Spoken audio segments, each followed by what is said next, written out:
Mated to the Alpha I Hate. A Werewolf Shifter Romance Audiobook. Written by Rain Hart. Chapter 1. The Girl Who Cleaned Blood. The blood had dried in slick, black patches across the pale stone, but the stink of it was fresh. Even diluted by lye water and dusk, it curled in Sira Wynn's nostrils, thick as iron and rot. She scrubbed harder, bare fingers raw from hours of this, the final shift of the final servant, alone in the tower no one spoke of. The high tower blood hall loomed hollow and vast, echoing with a silence that wasn't silence at all. Somewhere high above, moonlight slipped through the oculus in the dome, slicing through smoke and stone dust to strike the altar where the executions had been carried out just hours before. Stains still clung to the etched silver grooves meant to channel sacrificial flow into the central drain. No one was supposed to clean at night. No one was supposed to be here alone. But Sira had no voice to protest and no station to refuse. She wiped her sleeve across her forehead, smearing soot onto skin already shadowed by fatigue. The chill of stone seeped through her thin shift. No lantern. No torch. Only moonlight and that faint, sour luminescence that meant something ancient had been spilled here and not yet forgotten. Her fingers trembled as she picked up the next pail of water. Scrub. Scrub. Scrub. Chain links scraped across stone behind her. She froze. Every nerve in her body went taut. The sound came again, metal sliding against stone, slow and deliberate. She turned. At first, she saw nothing. Then her eyes adjusted to the deeper dark behind one of the broken columns near the wall. A shape. Slumped. Breathing. Not breathing like a man. Breathing like something caged. Her body screamed at her to run. Instead, she took one step closer. The chains moved again, just enough for her to hear them clink. He was bound. That should have reassured her. It didn't.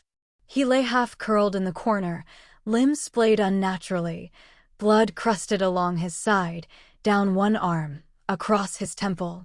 Shirtless, shackled at the wrists and ankles with old iron chain carved with etched runes that shimmered faintly when the moonlight touched them. A wolf. Not just any wolf. A man, but not. Half-wolfed, silver-gray patches covering most of his upper body like a curse etched into skin. His eyes were wrong, too light, too feral. And yet they blinked. Focused. On her. Sira stumbled back. She almost fled. But his eyes didn't follow her in rage. They didn't flare in violence. They stayed on her. Calm. Watchful. Tired. She hesitated. He was breathing like someone who'd bled too long. Like someone already half dead. She reached into the pocket of her cleaning apron and pulled out the last of her supper, a crust of dry bread she hadn't eaten. Her fingers trembled as she extended it. The moment stretched. Her heart pounded so loudly she felt it behind her teeth. He didn't move. Then, slowly, he shifted his weight, just enough to push up on one elbow. The chains dragged behind him like broken limbs. He took the bread. Not with a snatch. Not like an animal. He took it between two fingers. Lifted it. Ate it. Chewed, slow and silent. And then he spoke. You hear them, don't you? Sira's throat locked. She hadn't heard a voice in hours. Days. His was rough, cracked. Like gravel sliding under blood. Their hearts, he said, tilting his head toward the floor where the drain ran. The ones they killed. Their hearts still echo in this place. She stared. He blinked at her, exhausted but curious. You're not like the others. She shook her head slowly. A long pause. You can't speak, he said softly. Not a question. A realization. She nodded once. The strange silver light in his eyes flickered, and he leaned back against the stone. That's probably the only reason you're still alive. A moment later, he was asleep. Or passed out. Either way, he didn't move again. Sira backed away. She cleaned faster. Water, cloth, water, scrape. By the time her shift ended, her legs were shaking. She left the blood hall in silence, shoes soaked, skirt dragging.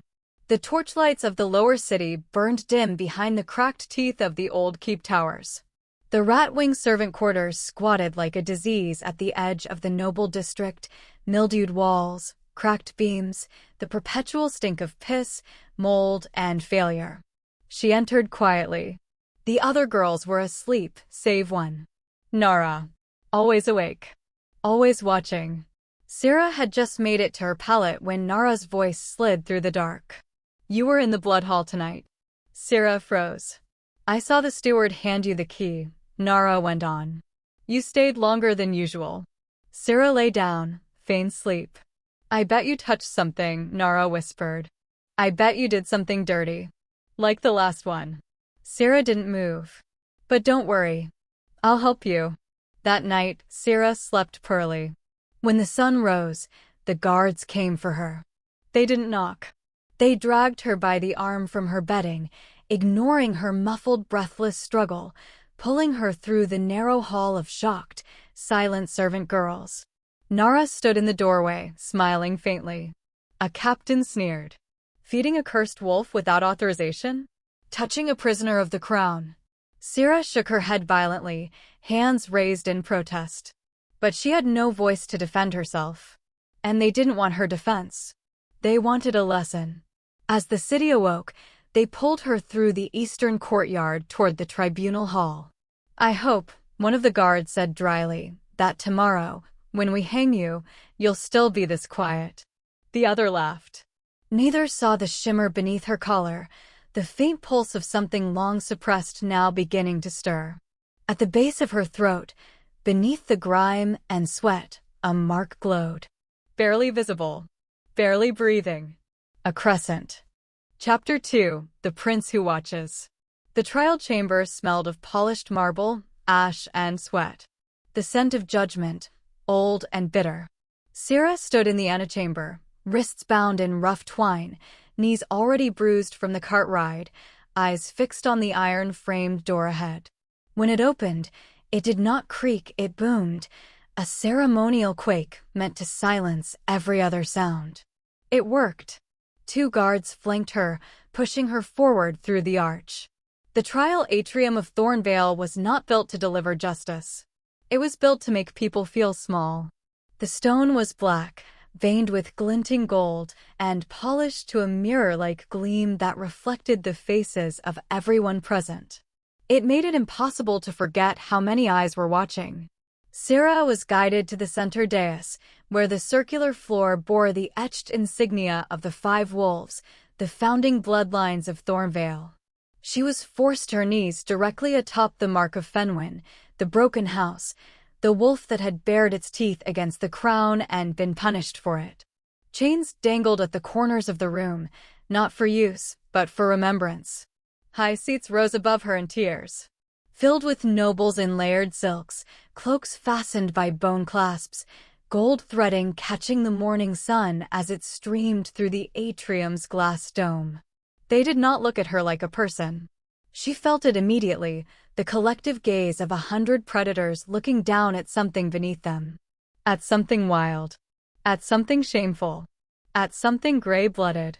And in the highest seat of them all, beside the seal throne, sat Varek Halkrin, High Oath Keeper of the Crown. His robes were deep red, adorned with black script that shimmered faintly when he breathed. His silver beard had been braided today, neatly forked, ceremonial. His hands rested on the lion's head armrests, knuckles swollen with age and cold. And beside him, lower but no less commanding, sat the man she hadn't dared look at until now. Alaric Duskmoor. The Prince. The Watcher. His black uniform was cut precisely to his tall frame, a high collar lined in wolf fur. His hands were gloved, fingers steepled before his mouth as he studied her in silence. His face was the kind carved into coins, sharp, faultless, untouchable. Cold blue eyes stared at her like he'd already weighed and measured everything he needed to, and yet, when their gazes met, he did not look away. A herald stepped forward and read her charges. Wynn of unknown paternal line. Gray-blooded. Servant class, rat-wing designation. accused of violating the royal silence doctrine. Further accused of interacting with a Class B restrained wolf prisoner. Further still, of feeding said prisoner against execution protocols, risking containment breach and secondary infection. There was a rustle of fabric as nobles shifted uncomfortably. The words had been chosen carefully. Not compassion. Not mercy. Infection. Another voice followed the heralds. Verex. We are gathered to determine if this, he gestured vaguely at her, acted in ignorance or in willful defiance of blood law. She stayed silent. Not that she had a choice. It was expected of her. Her muteness was known. Exploited. The silence, thick and accusatory, made her ribs ache. This is not the first servant to show undue interest in the wolves, someone muttered behind her. A woman sneered. They all want to be mated. Even the mute ones. It's in their diluted blood. She clenched her hands against the stone floor. Was she marked? Someone else asked. No. The wolf was too injured. She still touched it. Let the beast finish what it started. Laughter. In the silence that followed, Varek turned to Alaric. Your Highness. As monitor of the bound, your ruling is requested. Alaric stood slowly. The room quieted. He descended the short steps between his chair and the lower level, each boufall echoing like a slow, deliberate threat. He stopped in front of her. Sira kept her head lowered. She didn't want to see judgment in his face again. I reviewed the testimony, he said, voice calm, precise. The accused was observed feeding a Class B wolf prisoner without clearance. She remained alone in the blood hall for 47 minutes past shift termination. Surveillance runes confirm proximity, but no verbal exchange. He crouched, suddenly, bringing himself level with her. She flinched. But he didn't touch her. He only tilted his head, studying her as if she were an animal in a cage made of rules. No words, he murmured. But you fed it anyway. Her breath caught. Something in his tone, it wasn't mockery. It was curiosity. He rose again. This was not ignorance, he told the court. It was choice. Whether emotional or instinctual, she acted in violation of containment law. There was no protest. No appeal. He hadn't recommended execution, but he hadn't defended her either. Varek nodded. Then let the punishment be suitable to the act. He leaned forward slightly, his voice silk-wrapped iron. She shall bear witness to the wolf's death. A ripple of satisfaction passed through the gallery. Let her kneel where it happened, another noble added. In the same blood, someone else chimed in. Make it memorable. Varek waved a hand. So ordered. 2 guards stepped forward and took Sira by the arms. They didn't drag her this time. They didn't need to. She walked under her own strength. The nobles murmured behind her. Does she even understand? Gray bloods are instinct more than thought. She'll scream when it dies. They always scream. She was led from the hall back through the stone corridors into the open courtyard where the executions took place. The Lune Court. A pale, circular space of sand and polished stone surrounded by black columns. At its center lay the moonstone slab, stained from centuries of use. The sun hadn't yet reached its height, but the slab was already warm. She was forced to her knees again. The chains clinked as the guards secured her. She heard the gate open. Footsteps. Then the sound of dragging iron. Kale. They brought him out shirtless, wrists bound behind his back, blood dried over half his chest. His eyes were clearer today. Pale silver. Sharp. He saw her. And something in his expression shifted. Not rage. Not fear. Recognition. She inhaled sharply, but didn't move. He walked slowly, calmly, as if the guards beside him didn't matter. They forced him to his knees opposite her. The executioner raised the rune blade. Kale tilted his head. I told you, he murmured, voice low enough that only she could hear, you shouldn't have fed me. She stared. He smiled faintly. Don't be afraid. The executioner stepped forward. Sira's chest tightened. The blade rose. The world held its breath. Chapter 3: Execution Under Moonlight. The ropes cut into Sira's wrists, rough hemp drawn too tight. Each pulse of blood throbbed against the binding, steady, slow, deliberate, as if her body were counting down its own humiliation. The guards marched her past the colonnade of the Lune Court, their boots echoing against the crescent-carved stones. This time, there were no whispers, only the hush of anticipation.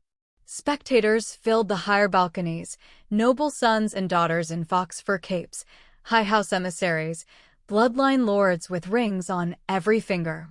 They sipped from long-necked crystal flasks and leaned against balustrades as though settling in for theater.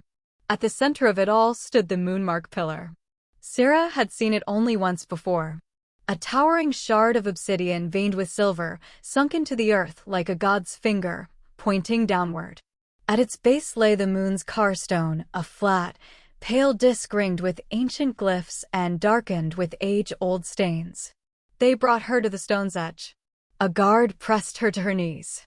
Another chained her to the low iron bar affixed to the stone itself. She tried not to look at them. She tried not to see their bored expressions, their barely concealed amusement. But she could feel them. All of them. And above it all, she could feel him. Alaric. She hadn't noticed him at first. But there he stood at the highest gallery, still as a statue, framed by light. One hand resting casually on the carved railing, the other clasped behind his back. Watching her. Unblinking. As if this were not a girl on her knees, but a riddle written in bone. She dropped her gaze. The sun was setting. The air changed. Soft, thin shadows began to crawl across the court as if stirred by something more than the fading light. And then, they brought him out. Cale. He limped between two guards, his chains slack but ever present. Blood had dried across his torso, splitting open anew where whip marks hadn't fully closed. His lip was cracked, one eye swollen. Still, he walked upright. Still, he smiled, slightly, like a man who had decided long ago that pain could no longer touch him. Sira's throat tightened. When their eyes met, something passed between them again. Unspoken. Undeniable. Recognition without reason. One of the nobles called down, "Let the mute girl see how beasts die." Laughter. The executioner stepped forward, hooded, faceless, blade gleaming. A ceremonial rune axe. Heavy. Wide-bladed. Forged for show as much as for severance. Cale was forced to his knees beside the stone, only a few paces from her. They positioned him so that he would fall forward, toward the drain. Toward her. She could hear his breathing. Slower now. But calm. As if none of this mattered. The executioner raised the axe. Time fractured. The sun dipped below the western wall, and in that instant, the moon rose full and pale behind the eastern ridge. A perfect disk. A bloodless wound in the sky. A moon without shadow. Sira's heart stuttered. The moon's carstone beneath her knees responded. She felt it. In her skin. In her bones. Something ancient shifted. The glyphs on the stone glowed. A low hum rose from the earth. The crowd stirred. Alaric straightened, his head tilting sharply. The executioner hesitated. A pressure swelled behind Sira's ribs, foreign, hot, insistent. She couldn't breathe. Her body arched involuntarily. Her skin prickled. The mark beneath her collarbone, long dormant, burned. Silver light, thin as thread, began to snake from the glyphs into her wrists. The chain snapped. Not violently. Elegantly. As if peeled open by invisible fingers. The guards stepped back, startled. Cale looked at her. Not with confusion. Not with fear. With certainty. As if he'd known this would happen. Sira stood. The crowd gasped. Alaric's voice rang out, "Do not touch her." Too late. One of the guards lunged, grabbing for her arm. A pulse of light burst from her palm. He was thrown backward, crashing into the column behind him. She did not roar. She did not transform. But the air around her changed. The moon's carstone beneath her feet cracked down the center with a deafening snap. Dust curled upward in a slow spiral. Her eyes glowed, silver, wild, inhuman. The executioner dropped the axe and fled. The nobles scrambled from the gallery, shrieking. But Sira didn't move. She stood still, breathing hard, fists clenched, as if trying to hold the world in place by will alone. Cale had not moved. He looked at her, still on his knees, expression unreadable. But his voice was steady. "Too late now," he said. She turned her head slightly, just enough to meet his gaze again. The blood between them, the stone, the moonlight. It all felt like a prophecy unfolding. Alaric descended from the gallery with unnatural calm, guards parting before him like grass before a blade. He stepped into the shattered circle of the moon's car and approached her. Sira stood her ground. For a long moment, he said nothing. Then he looked down at the broken stone, the faintly glowing chains, and then back at her. "This changes everything," he said softly. She did not respond. Could not. But something in her stare made his jaw tighten. He turned to the nearest captain. "Bring her to the northern tower." "My tower?" The man hesitated. "But, my lord, she's—" "Now." Sira did not resist when the guards took her arms again. But this time, they didn't bind her. They didn't dare. As she was led away, she glanced over her shoulder. Varric stood at the far end of the court, untouched by the chaos. His eyes were narrow. His mouth curled into something between a smirk and a threat. He watched her go as one might watch the first flicker of a wildfire. And he whispered to no one so. The girl wakes. Chapter 4: The Tower and the Chain. The prince's tower did not welcome guests. It loomed above the rest of the palace like a dagger driven into the sky, too tall, too narrow, too quiet. Servants never lingered there. Guards never posted longer than shifts required. Rumors called it cursed. Others holy. Sira was brought to it in silence. No chains this time. No spoken threats. Only the firm grip of a guard and the weight of eyes she couldn't see, watching from windows too high and slitted to betray their presence. The door hissed open, not with rust, but magic, runic script flashing briefly as the threshold permitted her passage. They led her down 2 hallways and up a winding stair until they reached the upper level, smooth stone, circular walls, vaulted ceiling. The air inside felt strange, denser, sharper.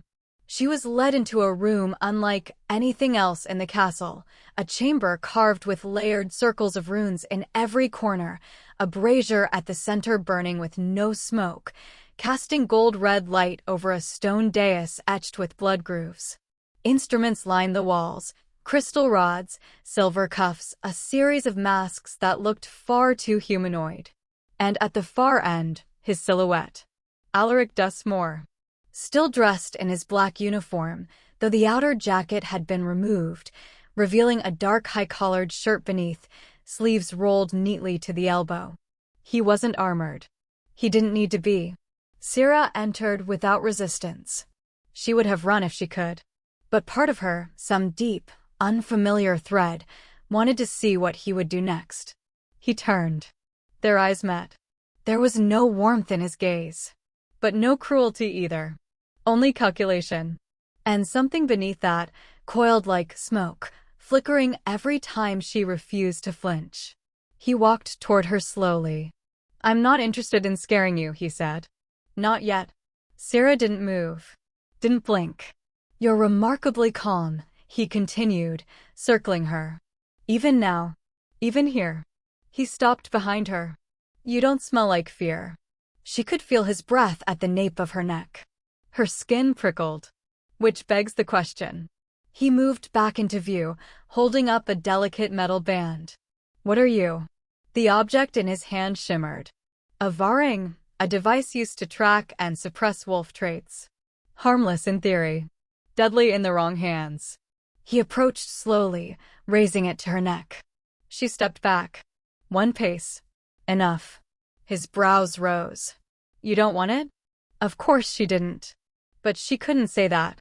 She stared at him, jaw tight, pulse racing. "You've been marked," he said quietly. "But not by a man." He stepped forward again. This ring is keyed to my blood, he explained. If you're bound to something older, it will reject it. He reached out. She didn't stop him. The ring touched her throat. A beat passed. Then flash. The varring snapped in two. Cracks of energy danced across her skin but did not burn. The ring fell, hissing, to the floor. Alaric watched it roll. Interesting. He looked up at her. Who bound you first? She did not answer. But her eyes said everything, not you. His jaw tightened. His hand lifted again, not with the ring, but toward her face. She didn't flinch. Didn't retreat. He stopped inches away, fingers hovering beside her cheek. You're a puzzle, he murmured. And puzzles make poor servants. She blinked. I wonder what you become when you break. Behind him, the door opened. A robed figure entered, tall, gaunt, skin like pale parchment stretched over bone. The court thaumaturge. Begin the extraction scan, Alaric ordered, stepping back. I want her origin narrowed to bloodline and house. The mage nodded, drawing a series of circles in the air. Energy hummed. Sira felt her knees tremble. A headache bloomed behind her eyes. Then her chest burned, like something inside her resisted being touched. The mage frowned. She's shielding, he said. But not consciously. The resistance is innate. Alaric folded his arms. Push harder. The mage obliged. Runes on the walls ignited. The brazier flared. Sira dropped to one knee. Her breath caught. The stone beneath her palm began to glow. Hair lifted from her shoulders. Sparks danced across her skin. The mage hissed. She's sinking. A blast of energy erupted from the floor beneath her, cracking the stone and sending the brazier toppling. The flames roared outward and then vanished in a hiss. Dust rained from the ceiling. Sira knelt, panting, her vision swimming. Alaric moved. Not to help her. To observe. He crouched beside her again, face unreadable. You're not dangerous, he said slowly. Not yet. She stared up at him, lips parted, throat dry. But you will be. Silence pulsed between them. He reached for her again. His fingers brushed the side of her neck, tracing the line of the crescent-shaped scar that glowed faintly under her skin. His touch was firm, possessive, controlled. But beneath it, curiosity. And something worse. A desire to understand. She exhaled shakily. And something in her eyes, raw, cornered, defiant, made his hand still. He stood abruptly. Leave us, he told the mage. The robed figure hesitated, then bowed and left. Only the two of them remained. Alaric stared at the cracked stone, then at her again. You're not mute because you're broken, he said softly. You're mute because someone tried to silence you before you could speak. Her breath hitched. He stepped back, just once. Go. She hesitated. I said go. She rose on shaking legs. Turned. Walked to the door. Just before it closed behind her, she heard him say, so quiet it barely reached her. I want to see if you ever come back on your own. Chapter 5, The Wolf Who Should Be Dead. The whisper returned on the third night. Soft. Fractured. Barely a sound. Sira sat upright in the dark of the servant quarters, chest tight, breath caught, eyes wide in the murk of the sleeping hall. She wasn't dreaming. Not this time. The sound threaded through stone and shadow, curling up from the floor itself. Not words. Not exactly. But a rhythm, raw, instinctual, primal. Her fingers trembled against the threadbare blanket. Around her, the others slept, their bodies bundled and twisted under moth-eaten cloth, oblivious. The sound pulsed again. Lower. Louder. Not a voice. A presence. Her bare feet touched the cold floor before she'd thought it through. She moved like a shadow, silent through the corridor, down the narrow stairs that servants used when they wanted to disappear without being missed. The scent of lye and rot intensified as she descended, twisting, iron-heavy. Not just filth. Blood. Old blood. The lower levels had long since been declared condemned, Partially collapsed, said the upper guards. Unsafe, said the steward. Forbidden, said everyone. She went anyway. A lantern flickered ahead. Faint. Old. It shouldn't have been burning. She turned one last corner and entered the old wolf hold. The walls were carved with grooves meant for restraints, worn smooth from centuries of use. Shackles dangled from embedded rings. Dried claw marks etched the stone like forgotten warnings. This was not a prison. This was a culling pen. The air pulsed again. Her heart thundered. Then movement. At the far end. A figure. Slumped. Bound. And not as dead as he should have been. Cale. He sat chained to the back wall, head bowed, blood dried across his throat and chest. His breathing was shallow, but present. The light caught the ridges of half-transformed flesh, for spreading in patches along his ribs, shoulders, back. One eye opened. Silver. Not dulled by pain. Alive. Awake. Focused. Sira froze. He didn't speak at first. Then. You came. His voice was hoarse. Rough. But steady. She stepped closer, each breath sharp in her throat. You're not real, she whispered, only in her mind. The words never reached her tongue. Cale tilted his head. I told you not to be afraid. She moved again, until the torchlight touched her face fully. Something shifted in his gaze. You're brighter, he murmured. She blinked. You smelled like ash before. Like chains. Now you smell like... He exhaled, shuddered slightly. Moonlight. Her stomach clenched. She knelt beside him. His wrists were raw where the shackles bit in. Blood and fur intermingled, soaked into the stone. How are you alive? She mouthed. He saw the question in her eyes and gave a tired smile. I'm not. Not really. She flinched. The execution was real, he continued. So was the blade. But something caught me. Something between breaths. He leaned his head back against the wall. I burned the last of my oath to stay in the skin long enough to find you. Her hands curled into fists on her lap. You're the key, Sira. The name startled her. No one said it aloud like that. Not like it mattered. Cale went on.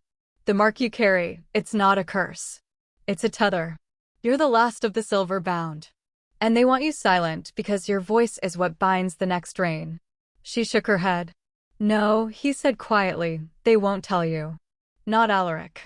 Not Varric. They want you compliant, not awakened. His voice softened, deepened. But I see it already. He leaned forward, just enough for the torchlight to reveal his shifted features, canines just a little too long, jaw too sharp, skin laced with silver threading like veins of lightning. I can smell your change beginning. Sira's breath hitched. Not from fear. From something closer to recognition. His presence wrapped around her like warmth from a fire too close to resist. You're not human anymore, he said, voice like velvet dragged over broken teeth. And you were never just a servant. Her eyes locked on his. She shook her head, unsure what to believe. What to want. If I'm the key. She thought desperately, do I have the right to choose what door I open? Cale's smile turned rueful. They won't let you. That's why I broke the vow. He moved, slightly, and the chains rattled. You're not just a girl who survived. You're the reason the wolves haven't fallen. Sira's hand reached forward, slowly, toward the place on his chest where the blood still shone wet beneath the broken shift. Her fingers hovered. He inhaled sharply, not in pain, but as if her nearness touched something dangerous in him. She touched him. Right over his heart. It did not beat like a human's. It pulsed in slow, heavy waves, as if time itself bent to his existence. What's keeping you alive? She mouthed. He leaned closer, lips inches from her ear. You. She tensed. His breath brushed her neck. The last of the fire clings to me, bound to your scent. A beat passed. Then another. You can run from them. But not from what's waking inside you. I know what it means. Her pulse thundered under her skin. His eyes darkened. And I'll protect it. She swallowed hard, heat rising in her spine. Even if I have to break again. A sound echoed up the hall. Footsteps. Sira turned sharply.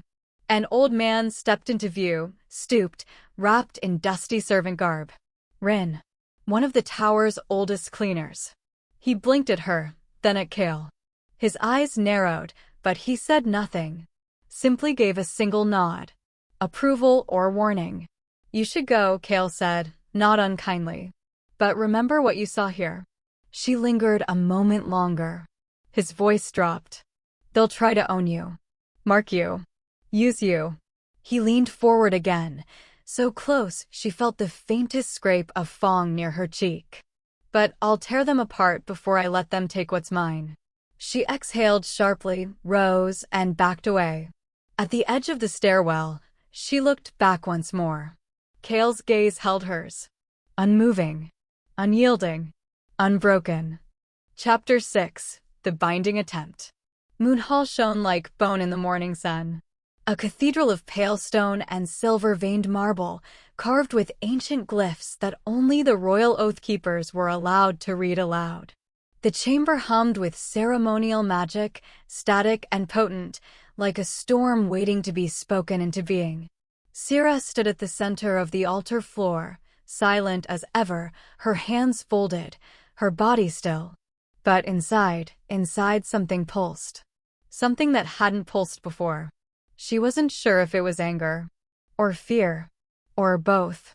The gallery seats above her brimmed with nobles, bloodline elders, guild heads, and minor lords who had clawed their way into the inner circle through coin or alliance.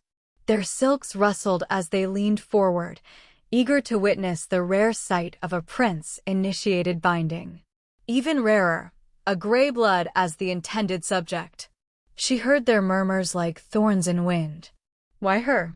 Is he mad? No name, no house, no tongue. He'd bind a shadow. He must want her leashed. Quiet wolves are the most useful. She stared at the floor. Her breath came steady, but deeper than usual. A heartbeat. Another. She could feel heat in her fingertips. And the mark beneath her collar, a subtle vibration now, like something awakening against its will. Alaric Duskmoor descended the ceremonial steps with quiet command.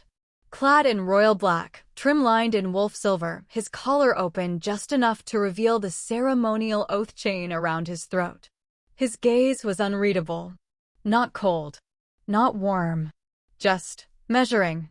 He reached the altar and stood before her.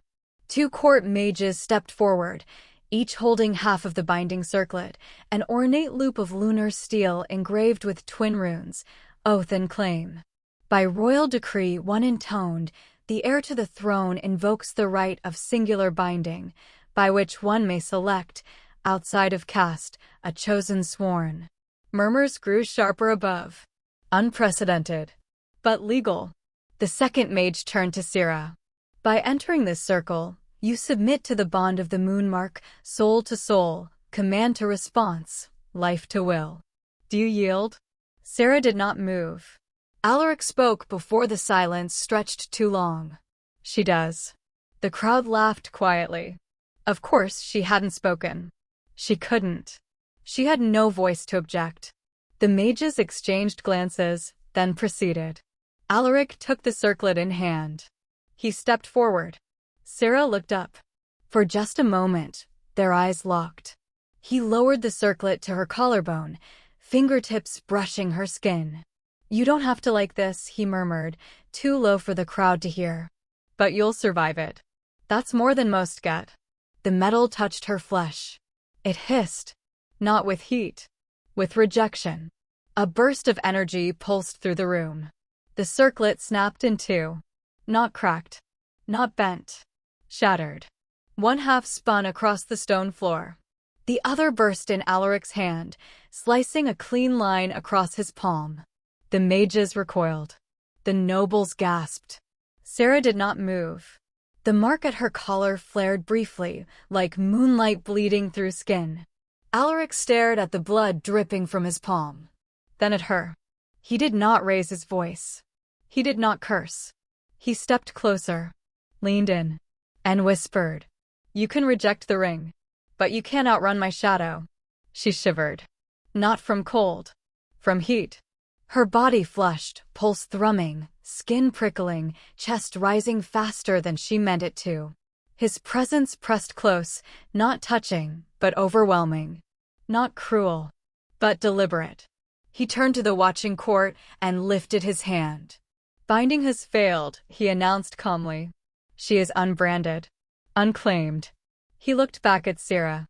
"But from this day forward, she answers only to me." The nobles erupted, some in protest, others in curiosity. Whispers of prophecy, of power, of dangerous blood. But Alaric didn't wait. He offered her his hand. She didn't take it. He didn't insist. She walked behind him, as instructed, head high, eyes forward. The room burned with stares, but she never flinched. Not once. Later, during the reception in the adjoining hall, wine flowing, tongues looser than wisdom would allow, she tried to keep her distance. It didn't matter. Alaric found her anyway. He caught her wrist in the corridor near the servants' vestibule. The touch was light, but impossible to ignore. She turned, breathing too fast. His mouth was near her ear before she could pull away. "You're my wolf," he said softly. And wolves bow. Eventually, she wrenched free. He let her go. And he smiled. That night, the moon hung low and silver outside her window. Sira's body ached with an unfamiliar tension, her limbs too tight, her breath too shallow. Sleep came late, and with it a dream. She stood in a clearing of silver grass, stars wheeling overhead, breath misting in the night air. Her body was not hers. She stood on 4 legs, fur pale as frost, eyes bright as moons. She turned, saw another wolf across from her. Towering, dark, teeth bared, not in threat, but something else. Alaric. But not as she knew him. He was wolf and man and something more. He circled her once, then lunged. Not to kill, to claim. His teeth caught her nape. She tensed, ready to fight. But instead of biting down, he stopped and whispered in that low, quiet voice, "Why wasn't it you who marked me first?" She woke with a gasp. Sweat slicked her skin, and the scar at her throat pulsed, faint and glowing. Chapter 7: The Memory That Wasn't Mine. It began with a pulse. Soft, faint, then louder, sharper. A rhythm behind her ribcage that didn't match her heartbeat, faster, stronger, foreign. Sira jolted upright in her cot, breath caught in her throat. The room was still, bathed in faint moonlight from the tower's slit window. The others around her slept soundlessly, buried in the shared quiet of the rat-wing dormitory. But Sira was burning. Her mark ached. Not with pain, but with pressure. A pull. She pressed her fingers to the skin beneath her collarbone, feverish. Then, a sound. Not real. Not heard. Felt. Like breath against her mind. Come. The world tilted. Stone vanished beneath her feet. The walls, the bed, the hall. Gone. She stood beneath silver boughs in a forest made of silence. The trees were too tall, their bark glowing faintly with glyph light. Leaves shimmered like starlight, brushing one another without wind. The air tasted of ash and sweetness, old like memory and soft like song. Dream Grove. A place of spirit, not sleep. She should have been afraid. But something deeper kept her still. She took a step forward. Then another. The light shifted. A figure emerged from the trees. A woman in silver armor, long dark hair braided down her back, arms wrapped protectively around a bundle, an infant. Sira froze. The woman's face was not quite clear. Like something seen through misted glass, familiar and forgotten in equal measure. But the curve of her jaw, the arch of her nose, the softness of her mouth when she looked down at the baby. Sira knew. Mother. Though the word never reached her lips, it thundered inside her. The woman looked up, directly at Sira. And smiled. Not at a stranger. At her. Then, shouting. Smoke. The forest blurred into fire and red banners. Soldiers in black crests dragged the woman to the center of a stone circle. The baby was torn from her arms, cradled only for a moment by a second figure, young, armored, eyes glowing faintly with silver flame. Cale. Not quite the Cale she knew. Younger. Sharper. Unscarred. His face twisted in silent rebellion as he knelt and returned the child to the mother. One final time. The woman whispered something. Too quiet to hear. Then, with deliberate grace, she placed the baby in a hollow of roots behind her, covering it with her own cloak. The executioner stepped forward. The blade rose. Sira tried to scream. Tried to move. She couldn't. Cale turned. Met her eyes. And in that moment, though he faced her like he did not know her, his lips moved. Run. The blade fell. Light exploded. And the forest returned. But the fire still echoed. Smoke lingered in her lungs. Cale stood before her now. Older. Present. As he was now chained, scarred, breathing like a thing that had already died once. He dropped to one knee, lowered his head, and spoke, not with lips, but with instinct. Wolf speech. It wasn't words. It was truth. A vow buried beneath language. Sira. My oath. My ruin. The sound sank into her skin. Her breath hitched. Something inside her twisted, something feral and ancient. She stepped back, but the earth shifted. Cale looked up. His eyes burned silver. You were meant to survive, he said aloud now. Your mother died knowing you'd live. Sira's throat ached. I broke oath once, he whispered, standing, to protect her. His hand brushed hers. This time, she didn't pull away. I'll break it again to protect you. Their fingers touched. Sira's eyes widened. A shock, not of pain. Of recognition. Her mark flared. Cale's breath hitched. They were linked. Not fully. Not formally. But enough. The grove trembled. A howl rose in the distance, low, mournful. You're the last silverbound. The words weren't spoken. They were known. Sira looked down. Silver light pulsed beneath her skin. From her collar. Her wrists. Her lips parted. The wolf inside her stirred. Not with rage. With hunger. Cale's voice rasped. You feel it. She did. The ground beneath her pulsed again. And then, the forest shattered. She gasped awake in the dormitory, drenched in sweat, heart pounding in rhythms not her own. Around her, silence. But inside her, a tether. She could feel it. Distant. Warm. Alive. Cale. She could feel him. Not just a memory. Not just a dream. She had marked him. Not with tooth or blood. But with soul. Unintentionally. Irrevocably. Chapter 8. The Price of a Link. The tower walls closed tighter than stone should. Sira paced the perimeter of the private chamber Alaric had locked her into, her bare feet soundless against the obsidian floor. Moonlight streamed through the narrow slit of a window, silver and slicing, a blade made of light. The room was warm, too warm, and the air clung to her skin like breath. She couldn't stop trembling. Not from fear. Not exactly. Something else, hot and coiling, pushing from the inside out. The link. The dream hadn't faded. Cale's voice still echoed in her skull like a memory she hadn't agreed to keep. Worse, she could still feel him. Not near. But there. Pulsing. Sira pressed her hands to the stone wall, fingers splaying, seeking some coolness. It didn't help. Her skin burned. Her mark pulsed with light even in the absence of direct moon contact. There was magic on the door. She'd seen the faint shimmer of lock runes as soon as it shut behind her. The prince hadn't said she was a prisoner. He hadn't needed to. The silence was thick with intent. She turned toward the center of the room, heart pounding. The door opened without sound. He entered as if he had always been there. Alaric. No jacket.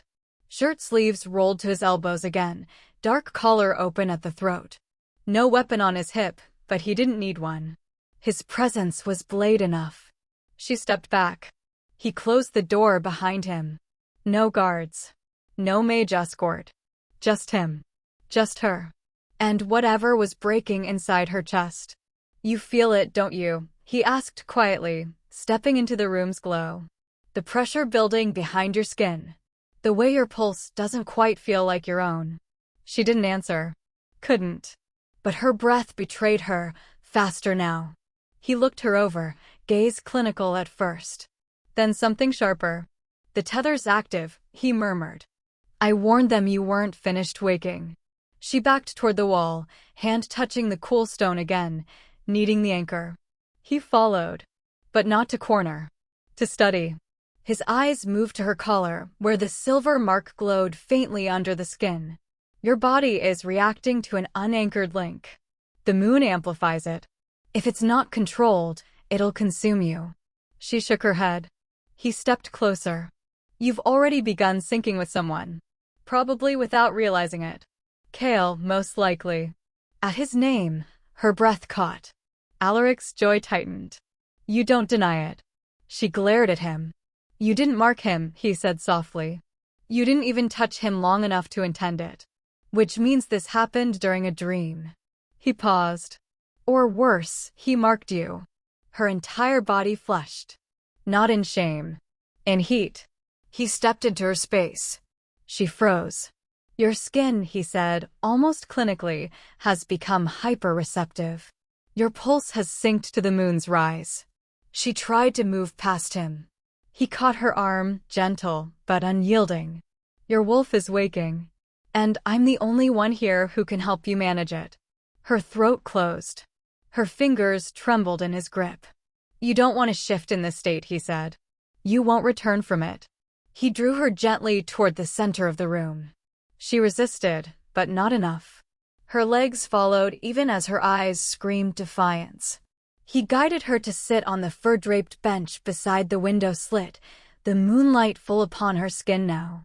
Her breath shuddered. I'm not here to hurt you, he said, kneeling in front of her. I'm here to keep you from tearing yourself apart. She shook her head, jaw tight, arms crossed over her body. He reached up, slowly, and pressed his palm just beneath her collar. The moment his skin touched hers, she gasped. The mark ignited under his hand, pulsing with light. Their breath synced. Once, then twice. The third breath came staggered, hers catching, his deliberate. I'm not forcing this, he murmured. Your body is calling for it. She tried to pull away. He didn't stop her. But he didn't move either. You need release, he said. Not from me. From the pressure. Her pupils dilated. He moved closer, lips near her ear. Let it go. Her skin flared hot beneath his breath. She hissed between her teeth, jaw clenched to suppress the sound rising in her throat. He didn't touch her more than necessary. But what he did touch. Her wrist. Her shoulder. Her throat. Each was deliberate, steady, with only enough force to tether, not command. She shuddered as the mark spread heat across her chest, down her spine. He murmured, feel where you are. Here. With me. Not with him. Her head dropped forward. She couldn't breathe. Or maybe she was breathing too much. His hand rose to her jaw, tilting her chin up. Their eyes locked. And he said, very softly, I'm not asking you to surrender. Her lips parted. But if you need someone to catch you, I'm already here. Her hand lifted, not by thought, but by instinct, and caught his wrist. He didn't move. He didn't smile. But his eyes darkened. Their foreheads touched. Their breath tangled. Sira trembled as the first ripple of something deep and primal surged through her, uncontrolled, untrained, terrifying. But not painful. She gasped. And for the first time since she was a child, she spoke. Alaric. The name tore from her lips like a secret she hadn't known she'd buried. He went still. So did she. The moment hung in perfect, absolute stillness. Then, her legs gave out. Darkness surged through her chest, and she collapsed forward into his arms. He caught her without hesitation, held her, listened to the wild, erratic rhythm of her heart slow. She slept, and as he carried her to the bed, laying her gently across the sheets, his fingers brushed the mark at her throat again. Still glowing, still tethered. He stared at her face, so calm now, so raw, then whispered to no one. She says my name in her dreams. Chapter 9. The Chains That Howl. The chains had names in the old tongue. Sira could hear them now. Every link that had ever bound her, ever pulled at her body, her voice, her breath, each one had a name, and they all screamed as she was dragged from her cot at dawn. Not by guards. Not by Alaric. By the tower's decree. A royal escort, faceless behind ceremonial helms, silent as stone, marched her through the servant wing and into the eastern path, toward moon-marked tower, a tall, bone-pale structure known only by rumor. Observation tower. Quarantine for unstable bloodlines. Silent holding for magic-warped wolves. They hadn't bound her hands, but the runes laced across the cuffs of her borrowed cloak glowed with every step she resisted. And she was resisting. Something inside her body screamed that this wasn't right. That the tower wasn't safety. It was a cage. Again. She'd spent her life crawling out of cages. They weren't taking her back to one. A gust of wind cut through the trees. She stiffened. So did the guards. Then movement. Fast. Blurred. A howl broke the air, low and sharp and devastating. The guards barely had time to shout. A shape slammed into them from the tree line, all fur and silver flame, limbs colliding in a violent ballet of claw and power. Sira hit the dirt, thrown to the ground as something massive knocked the nearest soldier out of her path. Hands grabbed her, not hard, not cruel, familiar. She twisted. Saw silver eyes. Kale. She didn't need to ask. Didn't need to speak. She ran with him, feet pounding across earth and root, cloak flying behind her. They sprinted through the forest like memory, like instinct. She could feel her legs moving too fast, her lungs not burning, her feet finding balance with inhuman ease. Her senses sharpened. Every shift of the wind. Every creak of bark. Every heartbeat not hers. They didn't stop running until the trees swallowed the stars. Only when they reached a ring of stone half consumed by moss did Kale slow. Sira stumbled forward, breath ragged, chest heaving. She braced herself on one of the standing stones. He caught her before she collapsed. The clearing was small. A ruin. Pillars of old moonstone, cracked and scorched, stood in a perfect ring. At the center, an altar. Low. Weathered. Still stained. She didn't need him to say what it was. A blood site. Where it started, he said softly. She looked at him. He held up a vial, dark, nearly black, pulsing faintly. Silver oath blood. My last drop, he said. Taken from me before the pyre. Preserved by old rites. He uncorked it. Dipped one finger in. Reached for her. She flinched. He paused. I won't force it. She looked into his eyes. Something inside her tilted forward. She nodded. He touched her mark. A single drop. Nothing more. It burned like fire. Then like ice. Then like truth. She screamed. The world turned inside out. Light tore through her spine. She dropped to her knees. Her fingers dug into the dirt, but they weren't fingers anymore. Claws. Pale. Silver-tipped. Her ears rang. Then lengthened. Soft fur brushed her cheek as her hearing exploded outward. Every insect wing, every drop of dew, every whisper of her own blood. She gasped. And howled. The sound wasn't human. Kale was beside her in an instant, dropping to his knees, catching her arms as her body twisted in pain. Easy, he growled. Don't fight it. Let it pass through. Her back arched. Fangs erupted from her gums. She bit down on her own scream. Sweat poured from her. Her body didn't know what shape it wanted, bone and fur, muscle and silence. She collapsed into him. He caught her, held her. They fell to the earth together, his hands locking around her back, her claws tearing small grooves into his skin. She felt everything. The ground beneath them, the heat between them, the thrum of power where their bodies touched. The air vibrated. A pulse passed between them, wild, raw, ancient. She shuddered, heart racing, chest pressed against his. He didn't move, didn't kiss, didn't speak, just breathed with her, matched her rhythm, let her burn without breaking. Her claws retracted. Her breath slowed. She looked up at him, sweat on her brow, fangs still glinting, hair tangled in leaves and moonlight. Her voice shook. You? What are you? He leaned closer, pressed his forehead to hers, and whispered, I'm what was left the day you stopped being afraid. She didn't understand, but her body did. Every sense still echoed with him. His scent, his heat, the sound of his vow. And something in her, something deep, some thread no longer cut, answered. They lay in the ruin for a while, not moving, just breathing, until the sky turned steel with approaching dawn. Sira lifted her head.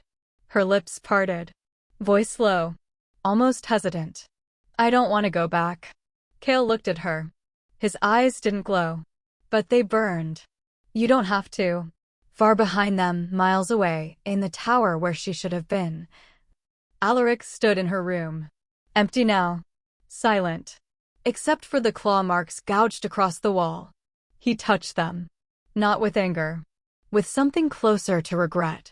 She ran, said one of the guards behind him. Alaric stared at the claw lines. No, he said quietly. She shifted. Chapter 10. The Forbidden Oath. The Crescent Court hadn't convened under a full moon in over a decade. Not like this. Not in fury. Not in blood-scented expectation. The chamber pulsed with ancient magic, runic etchings glowing along the curved marble floor, the sigils of the 5 alpha houses cast in silver firelight from the towering braziers overhead. Wolves stood in half-shift along the outer circle, their eyes gleaming gold and red, their bodies barely restrained by human skin. Nobles packed the balcony in layered furs and gold-threaded robes, watching like hawks above a kill. At the center, Varek Halkran stood cloaked in crimson.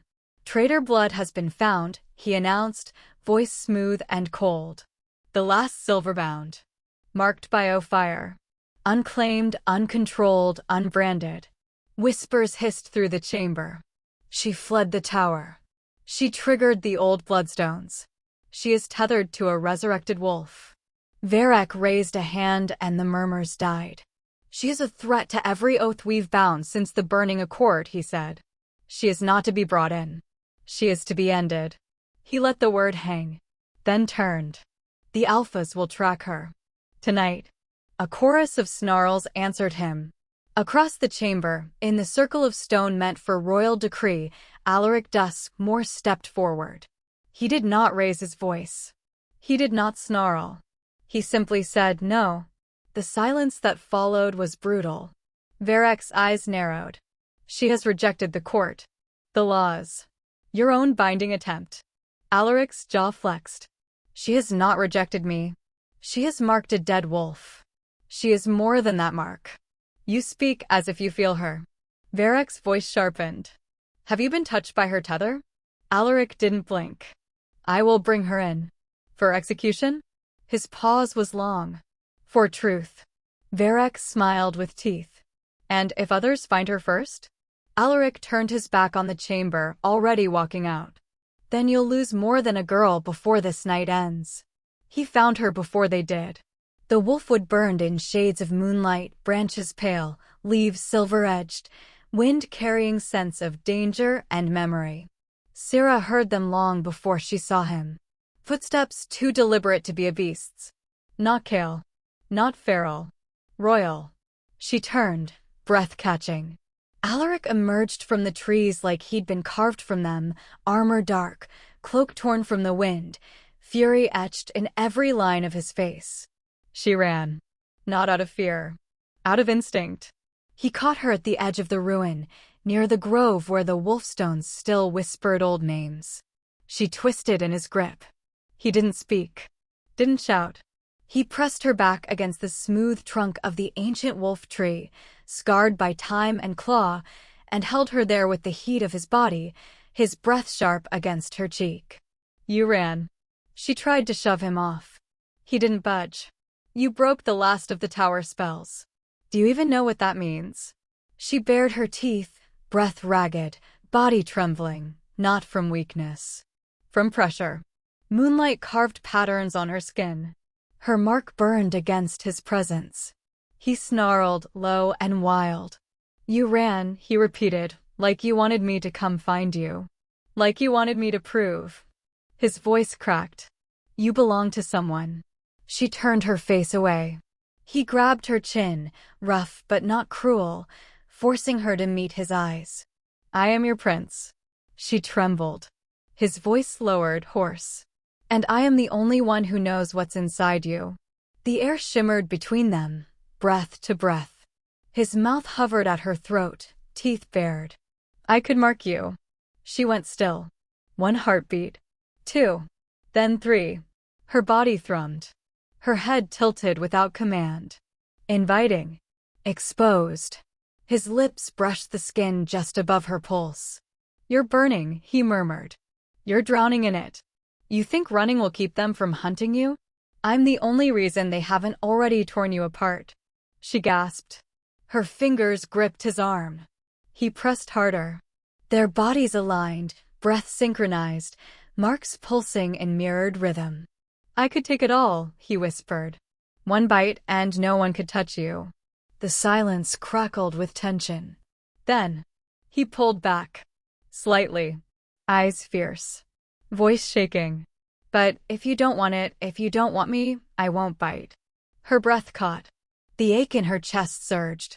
She pushed at him, not hard, not in rejection, just enough to create space, to think, to feel. Her lips trembled. And then, softly, for the first time in wolf tongue, I don't know if I want to belong to you. His eyes widened. Her voice had returned. But more than that, she'd spoken in his language. He didn't chase her when she turned away, chest heaving, tears glinting on her cheeks like starlight. He let her go. And as the trees swallowed her again, Alaric stood alone in the ruin. Not angry. Not victorious. Haunted. Far away, back in the crescent court, Varrock watched the scrying flame gutter low. He smiled coldly to himself.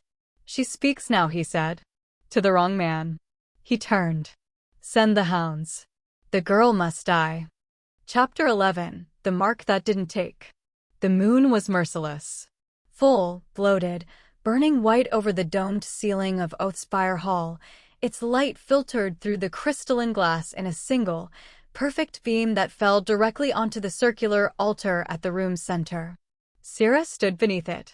Alone. Barefoot. Her cloak had been stripped away. Her tunic hung open at the shoulder, exposing the pale curve of her collarbone and the vulnerable line of her neck. The silver mark beneath her skin pulsed, quietly, but unmistakably, with every beat of her heart. The hall was silent. Too silent. Not reverent, predatory. Around her, each of the 5 houses had gathered. High-bloods. Alpha heirs. Enforcers in ceremonial armor lined the outer rings.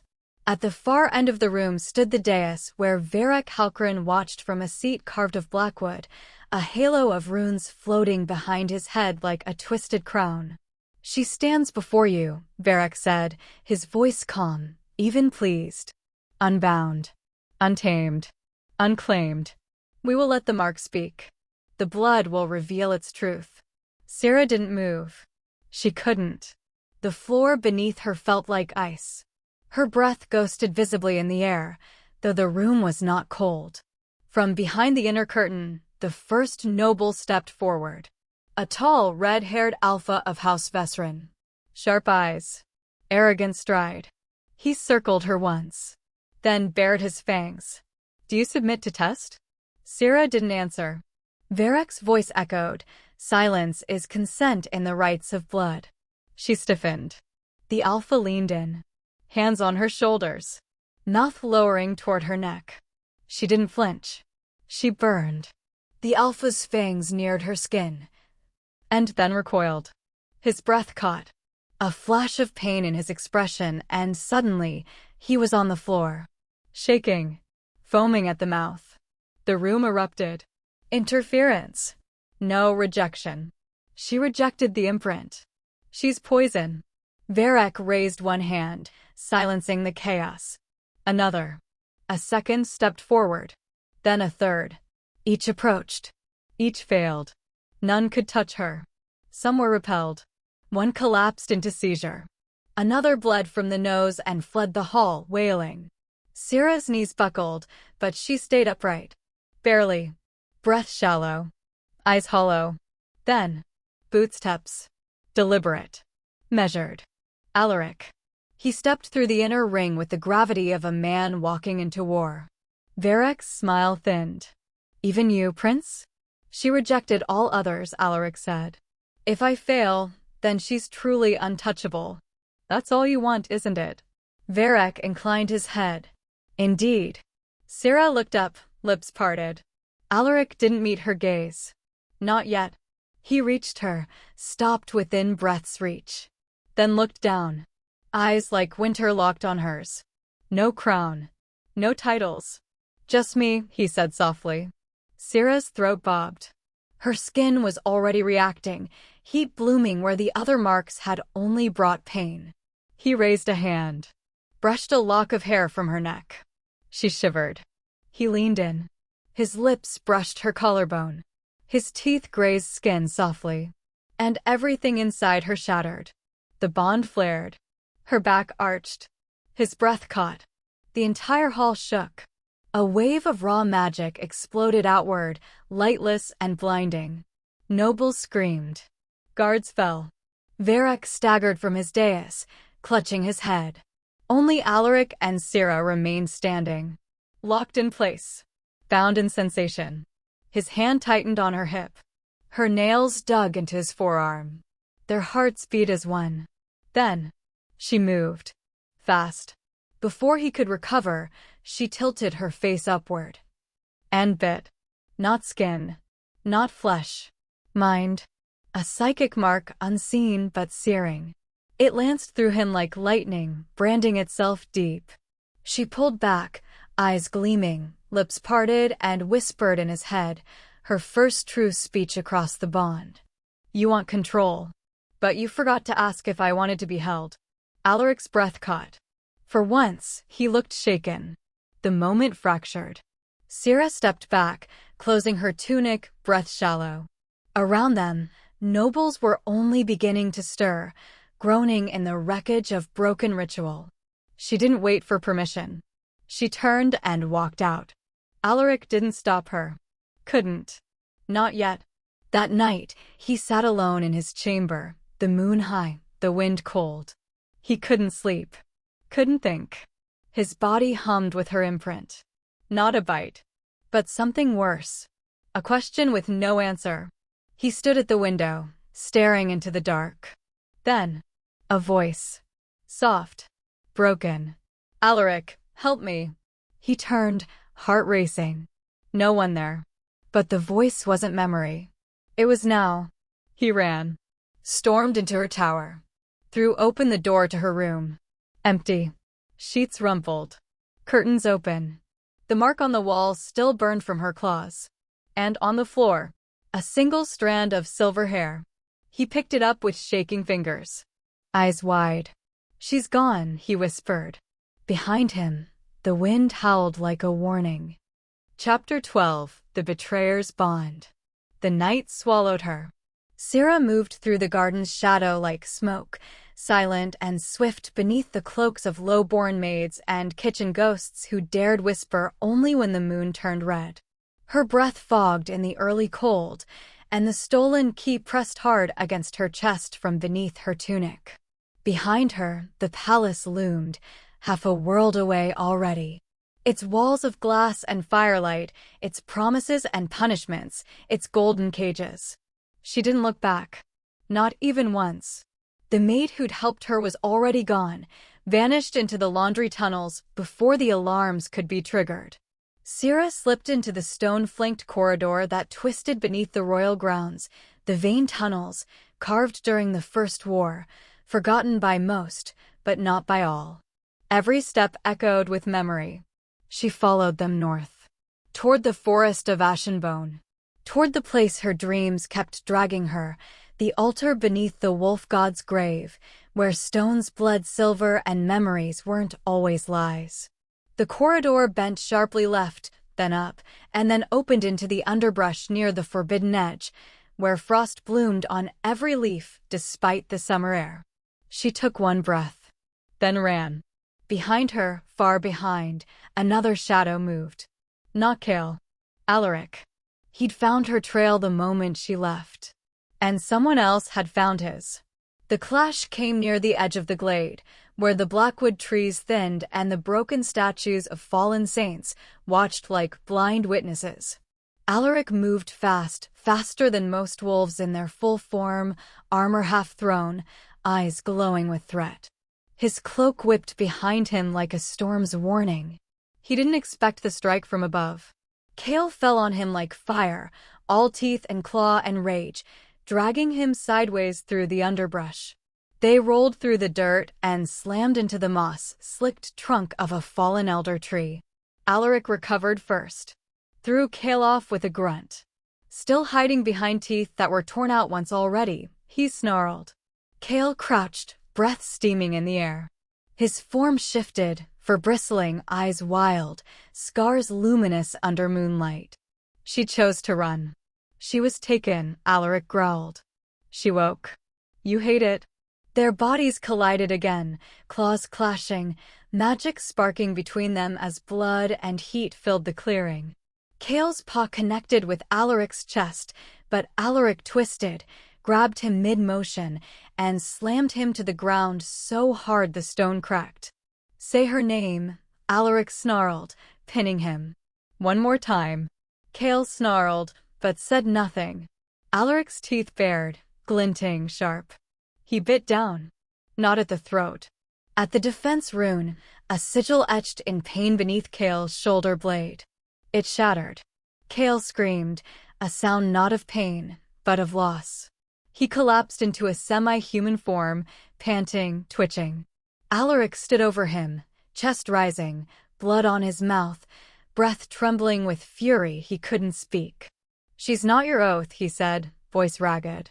No, Cale rasped. She's no one's. The words were barely out when a scream cut the air. Not a cry of fear. Not a plea. A command. Stop. Sira stumbled into the glade, eyes wide, breath heaving. Her tunic was torn at the hem, her boots caked in dust from the altar path. She saw them both, bloodied, furious, shadows of men she'd once believed held answers. I'm not something you mark and fight over, she shouted, and her voice cracked, then rose louder, clearer, with a force she didn't know she had. I'm not a bond. I'm not a claim. I'm not a chain. A pulse of light exploded from her chest. The air stilled. The stones beneath her feet began to glow. She gasped, stumbling backward as the earth cracked in delicate lines beneath her boots. Runes appeared, ancient, wild, alive. They shifted like breath, forming a single word in a tongue no longer spoken aloud. Ashmar. The name throbbed through the glade like a heartbeat. A name older than crown or chain. The first wolf god. Sira fell to her knees, the moonlight branding her skin in silver, her eyes wide with something between fear and knowing. A whisper echoed in her head. Not hers. Not Cale's. Not Alaric's. Daughter. She trembled.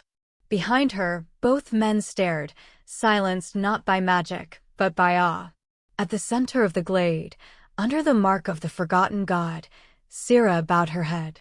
And the ground welcomed her. Chapter 13. The wolf god dreams of her. The moment the name left her lips, the world collapsed inward. Ashmar. The ground cracked in perfect silence. Light spilled from the runes beneath Sira's knees like liquid moonfire, pooling around her body in slow, spiraling threads. Her breath caught. Her vision dimmed. She reached out, but her hands weren't her own anymore. They shimmered, translucent, as though made of fog and memory. Then, everything vanished. And she fell. Not downward. Inward. She landed in water, but it did not splash. The surface held her like skin holds heat, gentle and encompassing. Around her stretched an endless, glowing pool, black as space, lit only by veins of silver beneath the surface. This was no place on any map. This was the wellspring of Moon Echo, the soul realm of the old wolves. Her thoughts echoed in the air like whispers. "Where am I?" A voice answered. Not aloud, but within every breath. "Where you were always going." She turned.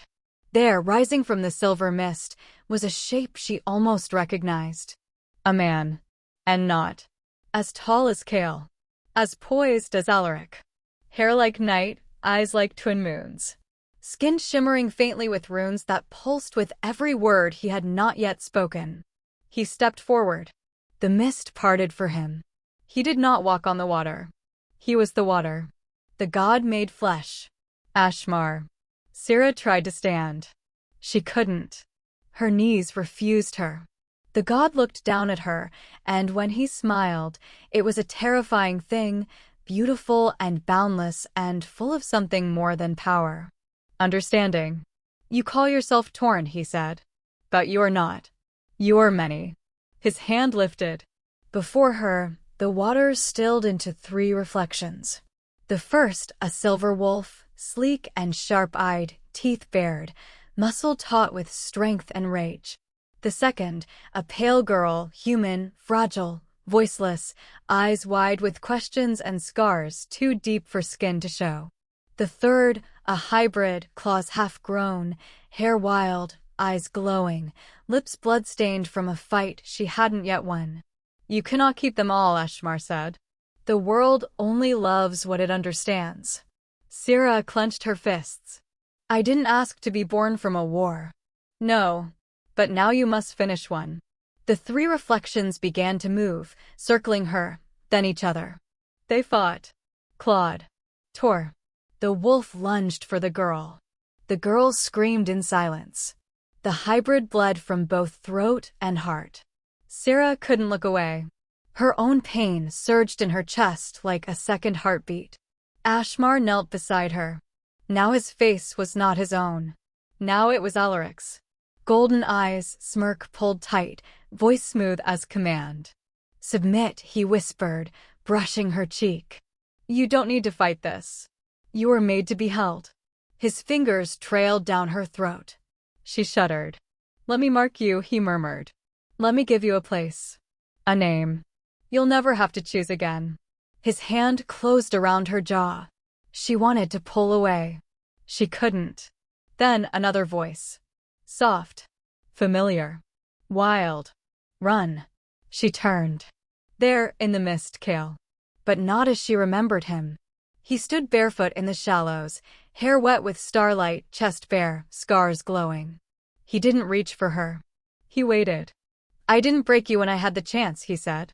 "Because I knew you were never meant to be shaped by anyone but yourself." Behind her, the god Alaric growled. "You'll die out there. Alone." Sira turned. Faced both illusions. Faced her own fear. And screamed. The sound ripped through the dreamscape like a blade. The god's glamour shattered. Alaric's face melted into light. Kale vanished in a flare of silver. Sira fell to her knees. The reflections bled into the water, then rose again in her. Pain exploded in her chest as the mark flared to life. Her back arched. The spirit marking began. Unchosen. Uncontrolled. Every vein in her body burned with silver. Her fingers clawed into the water's edge. Her jaw clenched as symbols carved themselves across her skin, ephemeral, pulsing, forbidden. Not a bite. Not a kiss. Not a crown. A warning. A promise. It seared into her like fire from a forgotten star. And still, she did not scream for mercy. She bit down, hard, and rode the wave until the water around her calmed, silver and silent again. She breathed, then said, hoarse, wild, unbowed, "I won't choose a side." She stood, shaking, her skin glowing from inside. "I'll rip the world apart if I have to." The god did not stop her. He only smiled and whispered, "Then let them come." Sira gasped awake. Her body jolted upright from the stone altar at the wolf god's grove, chest rising with sharp, tearing breath. The night clung to her skin, but the cold didn't touch her. Her eyes glowed like frost fire, silver and fierce. She turned to the men behind her, Kale bleeding, Alaric breathless. "I'm done being a prize." They didn't speak. Couldn't. She rose slowly, her shadow longer than her body, stretching in the shape of something not quite human. "I'm building something new," she said softly. "A throne for the voiceless. A place for the forgotten." Her voice didn't shake. Not once. "I'll build a kingdom for the gray bloods and the broken." Far across the court, Varek stood over a scrying bowl, watching the echoes of her awakening spiral across the surface like wildfire. He did not frown. He laughed. "She dreams of thrones," he murmured. He waved a hand. The vision vanished. "Let her." Then he turned to the shadow waiting in the doorway. "Make sure she dies before her next moon." Chapter 14. The Huntress and the Air. Snow clung to the crags of the northern ravine, sharp and unyielding, the wind slicing through the pine canopy like it held a grudge. The scent of blood had long since soaked into the soil. They were hunting her again. Not with cages this time. With blades. With oath-etched spears and teeth sharpened in the court's cruelty. The blood-bound regiment rode ahead, wolves clad in armor of bone and blackened silver, crest of the crescent court emblazoned on their cloaks. At their head rode a woman in deep crimson, her hair braided with wire, eyes as cold as the steel at her hip. Sira, daughter of Varek. Alpha-bred. Unforgiving. She wasn't there to bring Sira back. She was there to end her. Far behind, Alaric watched the advance from his vantage on the ridge. His second in command, Wynn, shifted beside him. "They'll flush her toward the West Fork. She'll know. She's not a soldier." Alaric's joy tightened. "No, but she's not prey either." He spurred his mount. "Send the signal.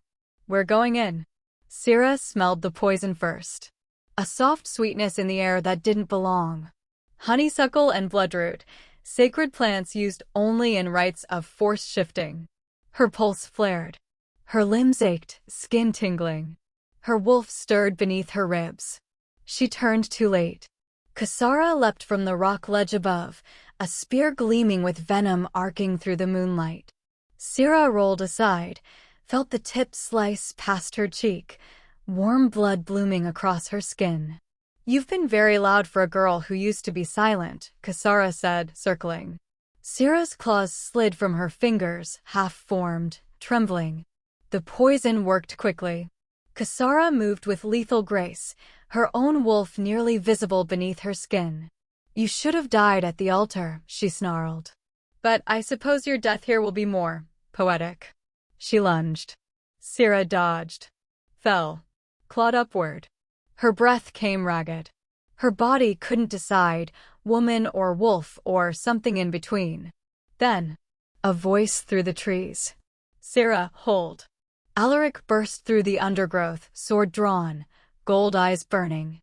Sira cursed. "Of course," she hissed. "The prince hound." "You're not taking her," Alaric growled. "I wasn't planning on returning her." He stepped between them. Sira tried to stand, but her spine arched, her skin burned. Then she screamed. It wasn't a human sound. It was a howl. Her body cracked with light.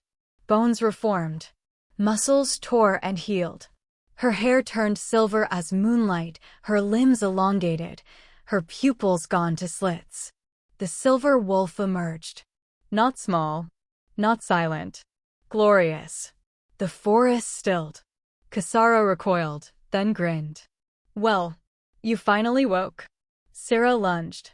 The battle blurred. Fur and fang, claw and roar. She was everywhere.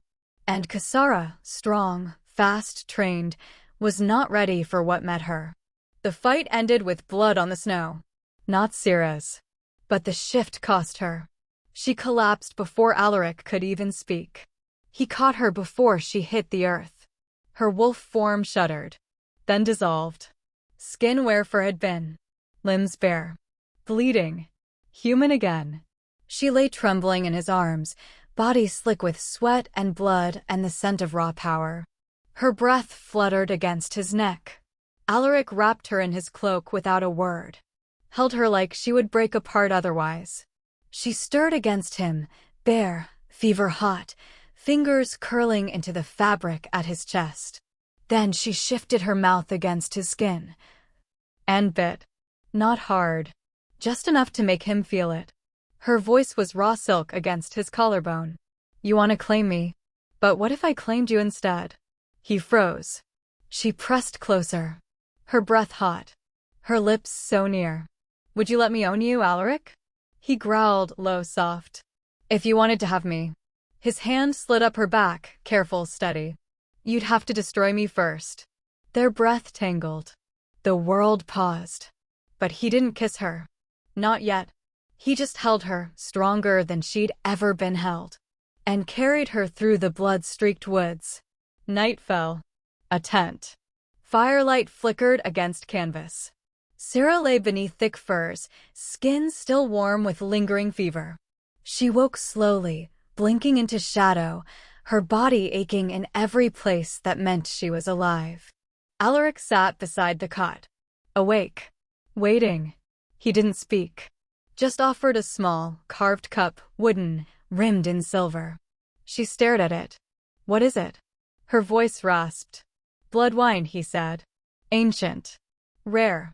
Shared only between linked spirits. She touched the cup. It binds. It binds. Forever. She looked at him. So close. Too close. His hand still held the edge of the cup, knuckles brushing hers. If I drink, she whispered, I belong to you? His jaw tensed. No. He leaned forward. If you drink, I belong to you. She blinked. Then pushed the cup gently away. I'm not ready to love you. Alaric didn't move. Didn't sigh. Didn't flinch. He just said, I'll wait until you are. Chapter 15. The Alpha Who Dared Kneel. The storm didn't come from the sky. It came from the steps of the Oath Spire Council Tower, where the wolves of every bloodline gathered in silence, so loud it felt like thunder. Gray clouds rolled above the spire, but no rain fell. The moon remained veiled, watching like a god too tired to interfere. Sira stood at the center of the stone courtyard, alone on the circular sigil etched into the ground, a mark reserved for oath breakers and revolutionaries. She wore no crown, no armor, just her skin, her scars, and a cloak of ash-hued fur draped over her shoulders like memory. To her left stood the envoys of the three great Alpha houses, House Thorn, House Veros, and House Selnir. Each bore ceremonial weapons, polished and deadly. Their expressions ranged from disdain to thinly veiled fear. Before them, the High Chancellor of Council read from a scroll sealed with blood wax. You are summoned on charges of oath disruption, mark defilement, and incitement of rebellion, the Chancellor intoned. You are offered one path to absolution, receive the binding of noble blood, and accept the House of the Moon as your sovereign. Sira did not blink. The wind stirred her hair, and with it came the scent of forged steel and nervous sweat. She turned to the gathered crowd. Dozens of wolves. Hundreds of eyes. Watching. Waiting. And then she spoke. Voice low. Clear. Unshaken. I will not kneel. Gasps rippled. I will not bear a mark to please your fear. Her gaze sharpened as it swept the council. I will burn every collar, unbind every throat, and tear your names from the tongues of those who were forced to worship you. One of the Alpha envoys stepped forward. He unsheathed a blade, a ceremonial crescent of silver. "You speak as a queen," he said, "but you stand as nothing." Sira didn't move, but her mark burned, alive, defiant, radiant. The envoy lifted the blade. The circle trembled. And then he froze. Not by magic, not by will, but because someone else had stepped into the ring. Boots echoed against stone. A hush fell. Even the wind stilled. Alaric, Prince of the Crescent Court. He wore no armor, no crest, only black, plain, raw, symbolic. He did not meet Sira's eyes as he walked past the envoys, past the Chancellor, past the blade-wielding Alpha. He stopped before her and knelt. Silence collapsed.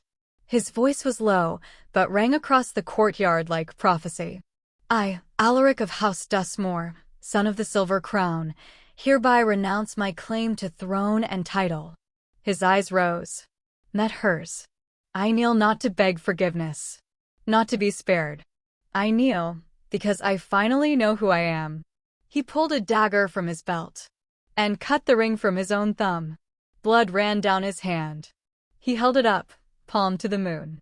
"I choose no master but the one I believe in." Gasps turned to shouts. Magic pulsed in the air. Even the stones seemed to recoil. Sira stared at him, chest tight, heart refusing to follow the script of victory. He had given up everything. For her. She stepped forward, stopped just before him. One hand lifted. Fingers trembled, not from fear, but from too much knowing. She touched his shoulder. He looked up, hope flickering in his eyes like a storm barely held back. Then she said softly, "You're not kneeling to me." He blinked. "You're kneeling to the man you wish you were." His breath caught. She stepped back. Tears shone in her eyes, but did not fall. The crowd erupted, chaos, fury, shock. The Chancellor shouted for order. The Alpha envoys drew weapons. Varek, from atop the tower balcony, smiled thinly and spread his arms. "So be it," he said. "Let the crownless girl pretend to be queen." He turned. Let his voice carry over the crowd like smoke over fire. "And give her the death of one." The bells of war began to ring. Chapter 16. The Heat Beneath the Blood Moon. They called it the Blood Moon's curse. A night when the veil between the blood and the beast wore thin, when wolves lost themselves to hunger, of the flesh, of the soul, of the bond unclaimed. But to the Grey Bloods, it was worse. For them, it wasn't a curse. It was a test. And Sira was failing. She sat alone in the stone-walled chamber of the newly claimed Hollow Keep, its rough-hewn arches echoing with the muffled sounds of war preparations beyond the walls, sharpened blades, whispered oaths, fresh blood painted across doorways. Her new army, small but fiercely loyal, was gathering. Dozens of outcast wolves, colored once, forgotten now, had found their voice in hers. She should have felt triumphant. Instead, she was burning. The heat had started in her chest, curling down her spine like smoke, until it sank between her thighs, seething through every nerve like wildfire. Her body pulsed with unspent energy, desire without direction, instinct without anchor. Her mark was glowing, brighter than it had since the altar. And worst of all, her mind wasn't silent anymore. She could feel them. Both of them. Alaric's controlled, tethered rage. Kale's wild, coiled restraint. And herself, somewhere in between, fracturing. She locked the door to her chamber with trembling hands, barred it with 2 iron rods, and collapsed onto the thick furs of the moon bed carved from wool bone and ashwood. Her back arched involuntarily. She bit her own knuckle to stop the sound. But the call had already gone out. She hadn't spoken. She hadn't meant to. But her soul, untethered, exposed, screamed into the void. And they heard her. Alaric arrived first. He didn't knock. Didn't ask. The wards flared as he stepped through them, forcing the iron rods aside as if they were parchment. The room flooded with cold air, too cold for the fire licking at her skin. His eyes were gold flame. his jaw tight. He stood at the foot of the bed, hands clenched. You called. She shook her head. Didn't speak. Couldn't. He moved to her in 2 steps, dropped to his knees beside her, and reached out, not to touch. To link. His hand hovered over her chest. I can take it, he said roughly. Let me share the heat. Her breath hitched. He pressed his palm to the mark glowing above her heart. The connection hit like a strike. Sira gasped, body arching as their souls collided, heat flooding into him, his breath stuttering, his pupils dilating. He cursed under his breath. You're burning alive. Her body trembled violently, and he moved on instinct, pushing her back into the furs, straddling her with his knees on either side, locking her down as her limbs thrashed with wild, half-shifted power. I have you, he growled. Let me. Her hips rolled upward, a noise escaping her throat she didn't recognize. He swallowed it with his mouth, but didn't kiss her. Just hovered there. Their breaths synced. She whimpered. Then. She said it. Not loudly. Not with intention. But broken, breathless. Kale. Alaric froze. His whole body went rigid. He pulled back as if burned. His hands trembled as he stared at her. You weren't calling me, he said, voice low. You were calling him. No, she choked, trying to reach for him. He stood. The cold returned with him. You want a beast that kneels, he snapped. Then summon him. He left without another word. Didn't slam the door. Didn't look back. But his scent lingered in the furs. And she wept into them like she'd broken something sacred. Minutes passed. Or hours. Then. Another presence. Soft. Wild. Gentle. Kale. He didn't enter through the wards. He slipped through them like water over stone, his form half-shifted, white fur streaked with silver, eyes like starlight. He padded to her side. Didn't speak. Didn't touch. Sira lifted her head, met his eyes, and whispered, please don't hurt me. His form shimmered, part man, part wolf, but all restraint. I won't touch you, he said. Not unless you bite me first. The bond between them shimmered. I can anchor you, he said. But it has to be your choice. He lowered himself to the ground, resting his head beside hers, breath soft against her temple. I'll wait, he murmured. I'll stay through the night. I'll let your fire eat me from the inside. Her hand shook as she reached for his jaw. His muscles quivered, but didn't move. Just tell me, he whispered. The mark flared. Her mouth opened. But she didn't bite. Didn't speak. Instead, she leaned into him. Tangled her legs around his. Let the bond warm without breaking. Without surrendering. Together, they burned quietly. At the edge of madness. At the threshold of something deeper than touch. And in the silence between their breaths, a whisper came. Not from Kale. Not from Alaric.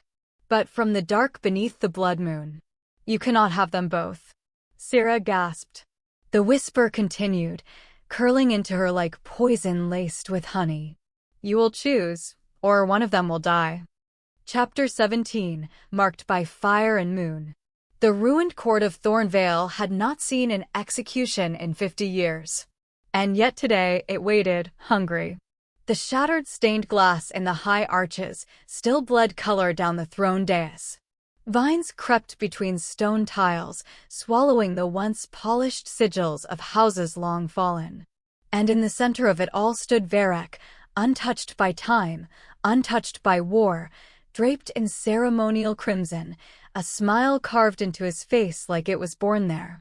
Before him, a makeshift tribunal had assembled, the remnants of noble wolves, power-drunk patriarchs and matriarchs in ink-black robes, all hiding behind masks of tradition. Bring her, Varek said. The guards opened the door. And Sira walked in on her own. No chains. No leash. Just her cloak, her scars, and the glowing silver of the broken vow mark pulsing above her heart like moonlight in a wound. Gasps fluttered through the hall. Some stood. Others cowered. She walked with the gait of a queen. Not because she'd claimed a throne, but because she'd stopped asking to exist. Verek's smile never faltered. "You return to judgment," then he said, finally ready to be corrected. Sira stopped 5 steps from him, just outside the ancient binding circle scorched into the floor. "I didn't come to kneel," she said. Verek raised an eyebrow. "Then why come at all, little Aravash?" Her hand lifted. She snapped her fingers once. The floor responded. All around them, the air pulsed, chains shimmered, sigils cracked, and one by one, the collars on the watching oath slaves began to glow. Then burn. Then fall off. Screams broke the silence, not of pain, but of freedom. The nobility surged to their feet. Verek snarled. "What have you done?" Sira stepped into the circle. Her voice was calm. Cold. "I broke your first rule," she said. "I set them free." The air cracked open. One of the freed oath slaves lunged at a guard. Another tackled a noble to the ground. Within moments, the hall dissolved into chaos, wolves shifting mid-step, blood on polished stone, moonlight flashing off blades. In the middle of it all, Sira burned. Her body twisted. She didn't fight the change this time. She welcomed it. Her spine cracked. Fur erupted from her skin, silver as starlight. Her mouth lengthened into a snarl, claws curling from her hands like memory. Her mind tore open, and the wolf came forth. She didn't roar. She howled. Everything stopped. The sound tore through the hall, dropping even seasoned warriors to their knees. Verek stood his ground. He raised a blade forged from obsidian oath iron. "You think you're a queen?" he hissed. "You're a rabid mongrel pretending at legacy." Sira charged. The ground shook with her fury. She slammed into Verek like a storm, knocking him backward into the throne's shattered remains. He barely managed to roll aside before her claws ripped through stone. She pounced again. This time, she pinned him. Fangs bared. Dripping. Her jaw opened over his throat. And just as her teeth closed, a body stepped between. "Sira." "Alaric." She froze. His arms wrapped around her snarling form, chest to chest, heart to heart. His scent overwhelmed her rage, recognition, pain, devotion. "You'll never come back from it," he said, voice low, breath warm against her fur. "If you kill him like this, he wins." She trembled. Her jaw hovered at his throat, then slipped lower. Her tongue grazed his collarbone. Then her teeth. Not in fury. In marking. Just a scratch. Just enough to draw blood. A single drop. He inhaled sharply, but didn't move. And that one drop shimmered, silver gold, before disappearing beneath his skin. Her wolf form shook. Collapsed. She fell into him, naked and slick with sweat, her breath shallow and broken. He caught her. Held her. Didn't speak. Just let her fall apart in his arms. "I didn't choose," she whispered, voice shredded from the howl. "I didn't choose you." Alaric leaned closer, breath brushing her temple. "That doesn't mean I won't fight for you." She looked up, eyes wide. "You're bleeding." He smiled. Faint. "Rye, you left a piece of yourself in me. I think I can survive with that." Her hands gripped his tunic. "I didn't want to hurt. You didn't." But even as she clung to him, far in the shadows of the court, Kale watched. He said nothing, did nothing, just turned and walked away into the dark. She felt him leave. Her soul trembled. But she didn't call after him. Couldn't. Not now. Not after this. The hall burned with the remains of shattered bindings and broken futures. Verek was gone. Slipped through the cracks in the chaos. Unseen. Unharmed. And already running. Far from the blood-soaked court, he reached the outskirts of the forgotten temple beyond the palace walls. He didn't wait.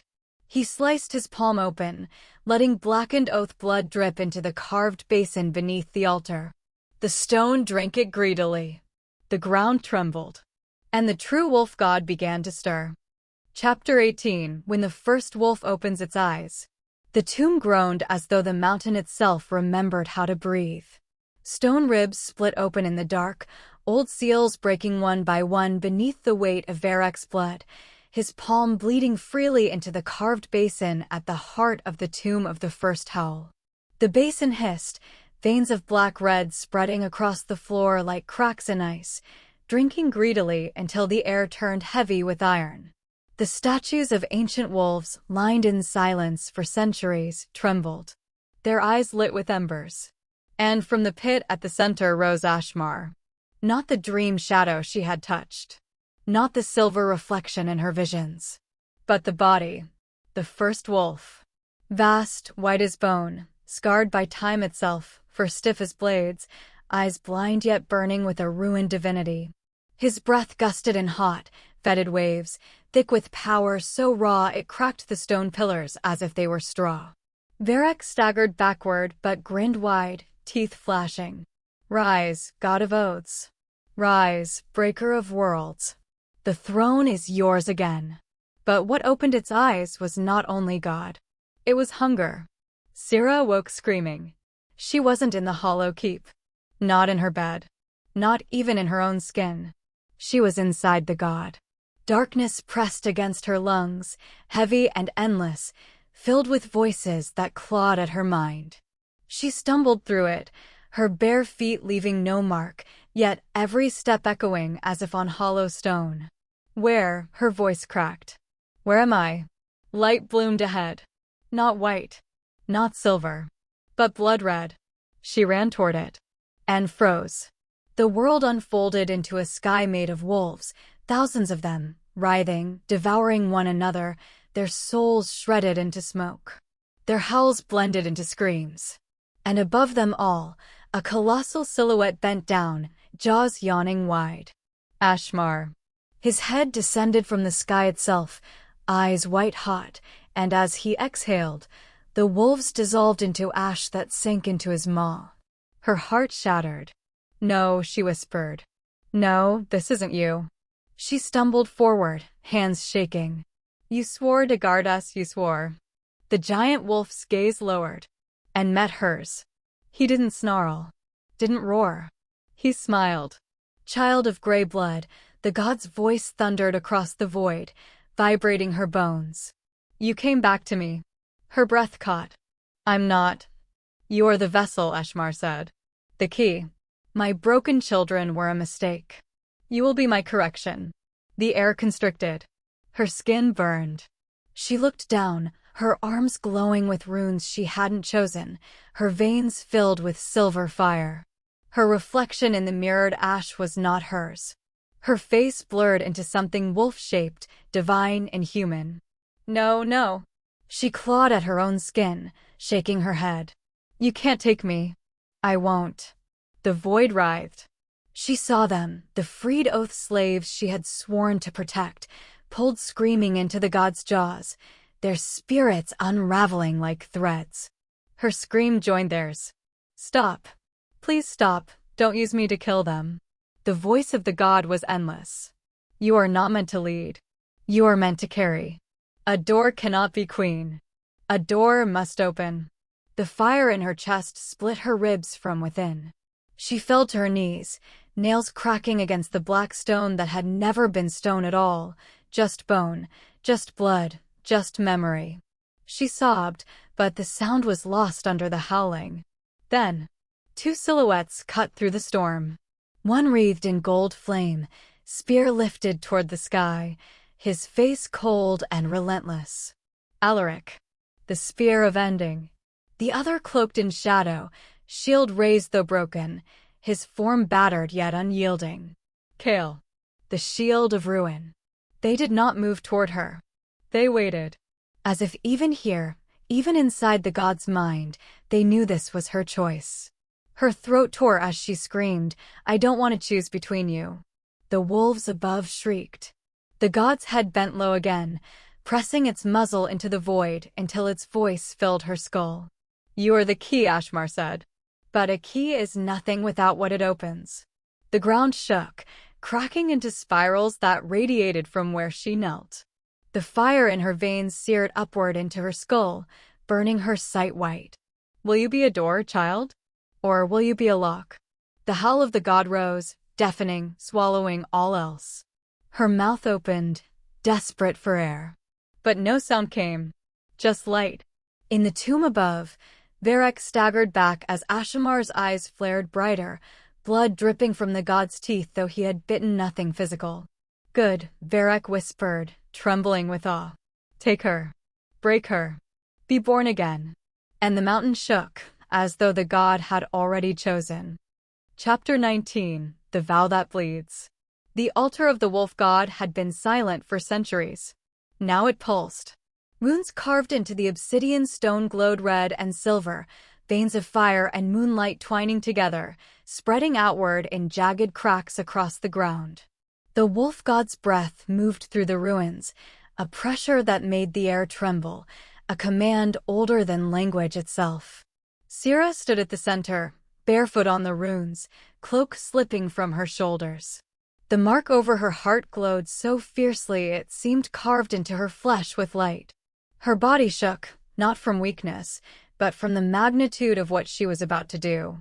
Behind her, the two men she could not sever herself from. Alaric.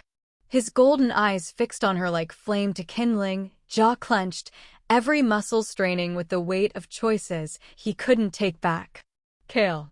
Half shadow, half wolf, his scars glimmering faintly in the moonlight, his gaze softer than the rest of him, as if he feared the world would take her before he could. She looked between them. This won't hold otherwise, she said, voice low but unyielding. The god wants to consume me. If I don't anchor myself, if we don't bind, he'll remake me into something else. Neither man spoke. The silence was thicker than the night. Then Alaric exhaled. Tell us what to do. Her throat tightened. Everything. Spirit, body, blood.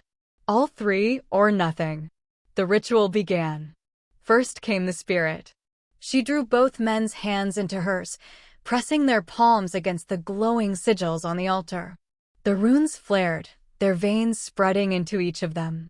She felt their souls brush hers, the fire of Alaric, sharp and relentless, the steadiness of Kale, heavy and protective. Her chest arched as the marks tried to sink, 3 pulses fighting for dominance. Her knees buckled. She gasped. Then came the body. The air burned hotter. Runes flared brighter. The god's hunger pressed closer. The heat between them was no longer just magic, it was flesh.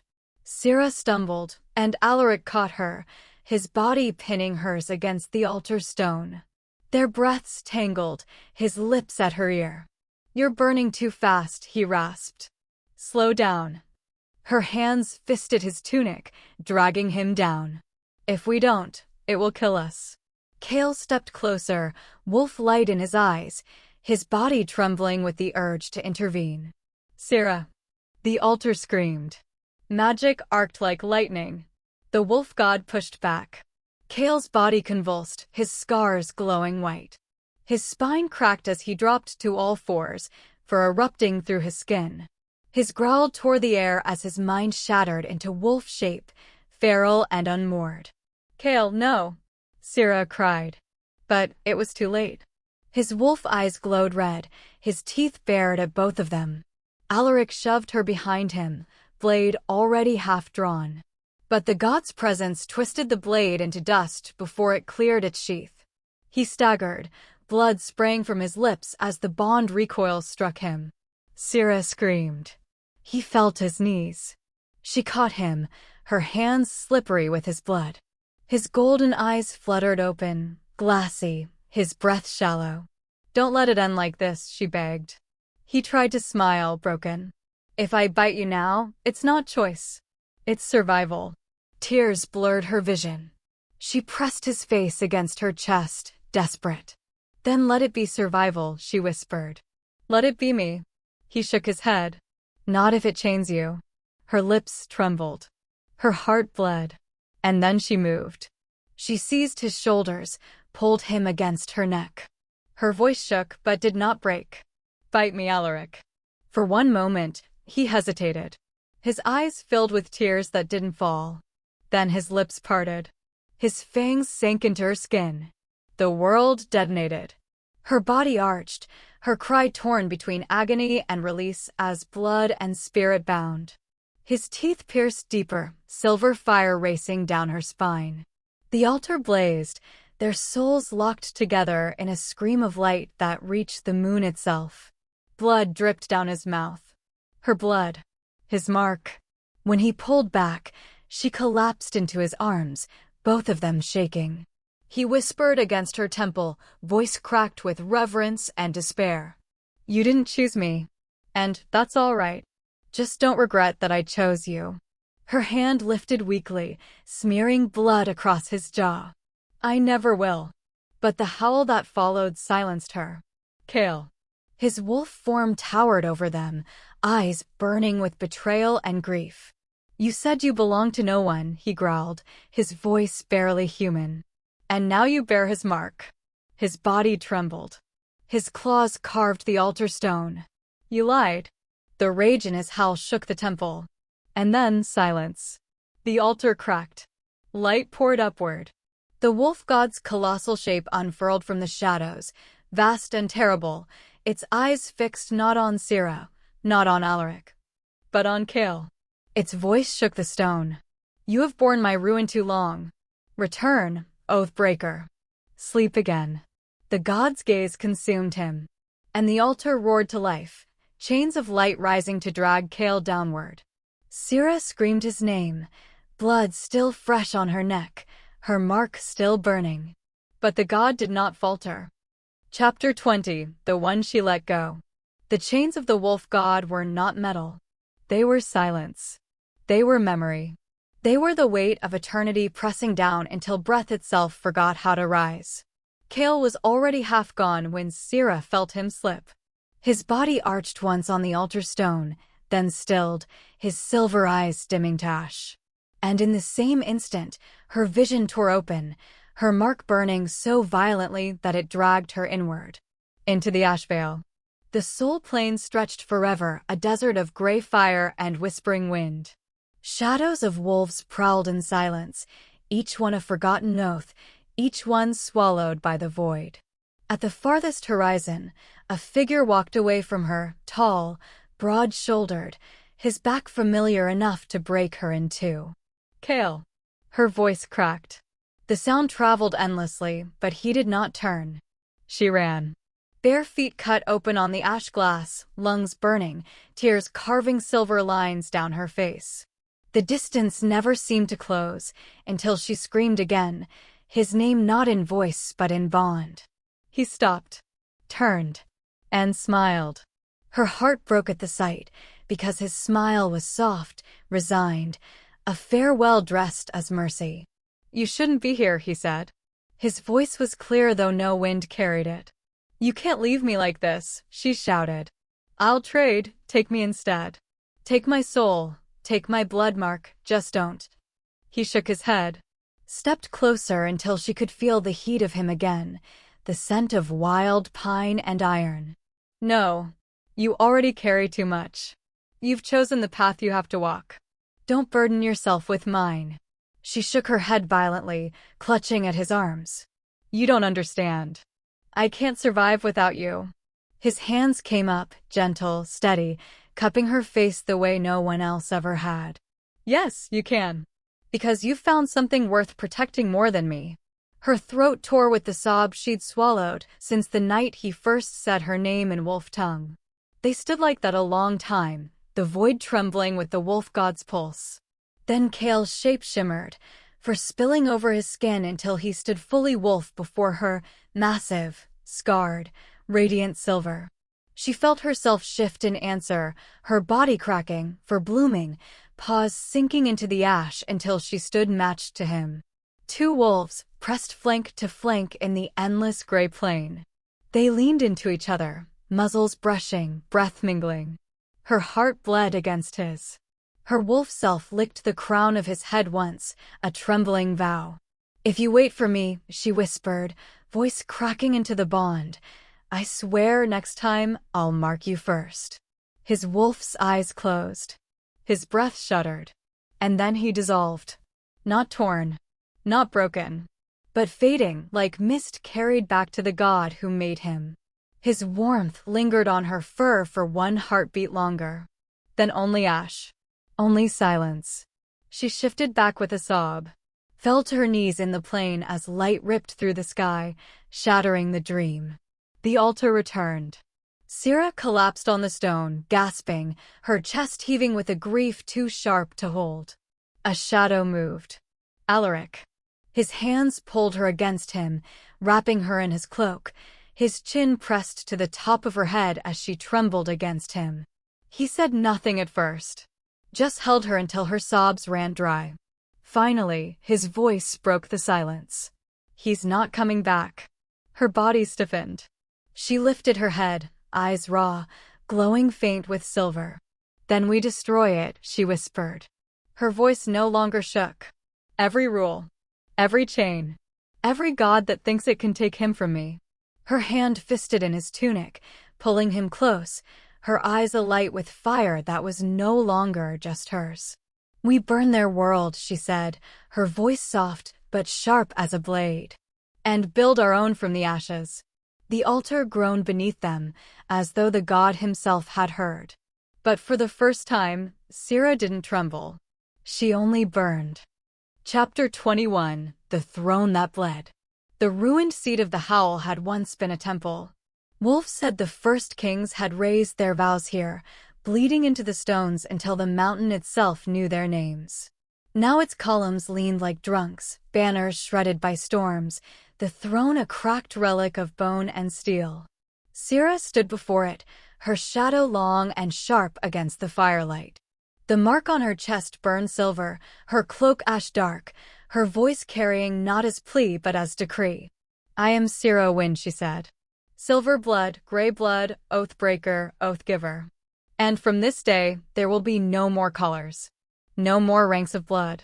Wolf is wolf. All who live under the moon are equal. Her words cut the air. The four alphas of the old houses, Thorn, Varros, Selnir, and Duskmoor's last regent, shifted uneasily. Their armor gleamed, their weapons ceremonial but sharp. Behind them, their retinues muttered, a ripple of dissent rising like the start of a storm. And then Varek stepped forward. His cloak was crimson, his smile the same blade it had always been. He held in his hands the ancient scroll of the peace vows, a pact meant to bind houses from tearing themselves apart again.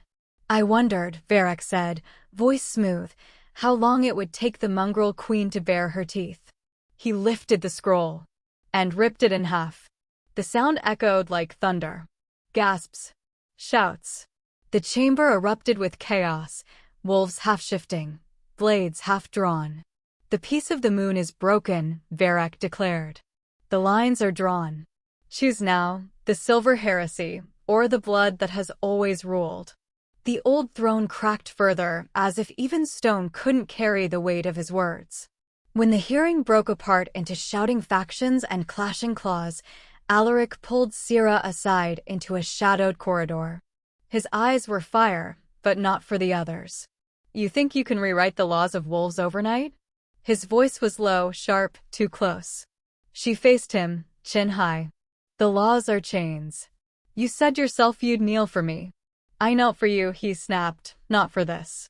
Not for you to become what my father was, calling it justice while drowning the world in blood. Her heart stuttered, but she didn't show it. She stepped closer, her silver eyes catching his gold. You say you belong to me, she whispered, but what you want is for me to belong to the version of me you already built in your head. The one you can still control. His jaw clenched. His hand shot up, fingers gripping her chin, forcing her face to his. Her breath caught. For one searing heartbeat, the world narrowed to the space between their mouths, the storm in his eyes, the tremor in his hand. His thumb brushed the corner of her lip. He could have kissed her. He almost did. Instead, he let go as if burned, spinning away with a growl torn from his chest. The echo of his absence hurt more than his grip. Sira pressed her hand to her throat where his touch lingered, her breath unsteady, her heart cracked. Far from the ruined hall, Varek stood in the shadow of the old mountain chapel, torchlight painting his features in red. Wolves knelt before him, the faith-bound, those who believed gods were to be obeyed even when the world bled. He dipped his fingers into a bowl of blackened blood, tracing runes onto the stone floor. The shapes twisted like living things, forming a vast circle that hummed with power older than memory. "Tonight," he whispered, "the girl plays queen. Tomorrow, we show her what it costs to steal a throne." The circle blazed with red fire. Spirits wailed faintly in the smoke. And the first lines of the sacrifice array, the mental offering rite, came to life. Chapter 22: The Collar and the Crown. The Forge of Bones smelled of iron and ash, a place where wolves had been broken for generations. Chains dangled from the ceiling like the ribs of some dead beast, and pits glowed faintly with embers from old rituals. Once, this had been the crucible of the Oath Slaves, where collars were sealed to flesh, names burned away and replaced with obedience. Now, Sira stood at its heart. The air quivered around her as she lifted a ring carved of silvered ash bone, the breaking ring she had shaped with her own hands. Dozens of wolves knelt in the shadowed hall, their old collars still glowing with the faint runes of subjugation. Some reached for the rings she offered, their hands trembling with hope. Others pulled back. One, an older she-wolf with scars from throat to hip, snarled, "If you strip us of our marks, what are we? We were born to serve. Without them, we are dust." Her words struck the chamber like a blade. Murmurs rippled. Sira's chest ached.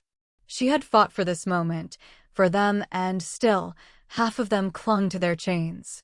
Her vision blurred, the mark at her collarbone flaring white-hot. The world tilted. She staggered, then fell inward. The forge dissolved, and she found herself in a corridor of endless doors, each carved of bone and silver. Her hand brushed one, and it opened into light.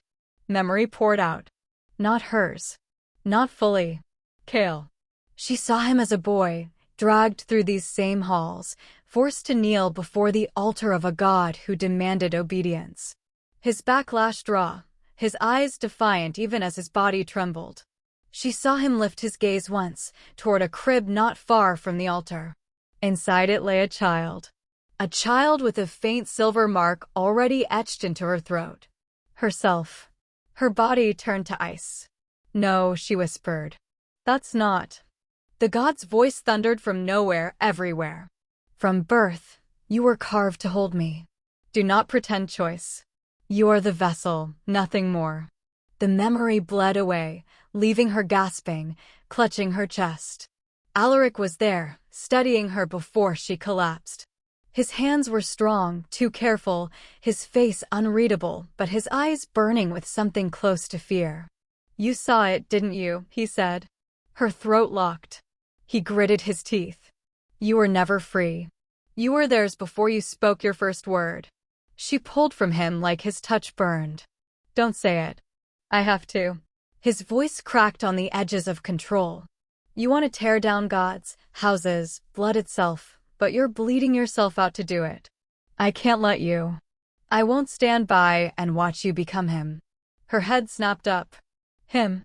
My father," he spat. "The king who called ruin destiny and forced us all to kneel." His hands clenched at his sides.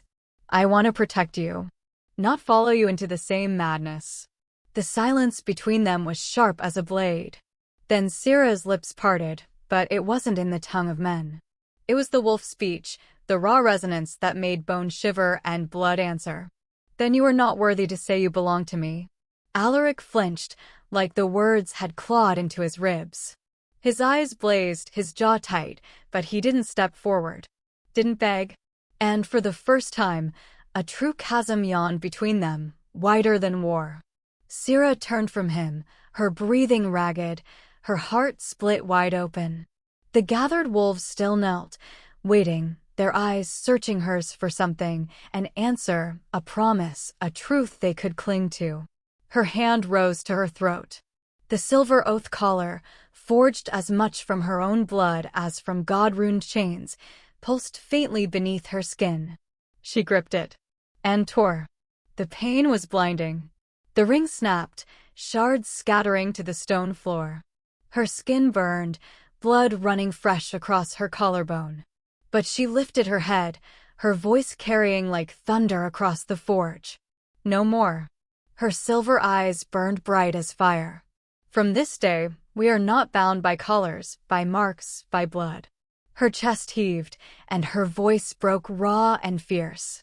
We will not believe in the chains that named us. We will believe in the names we carve from our pain. The wolves froze.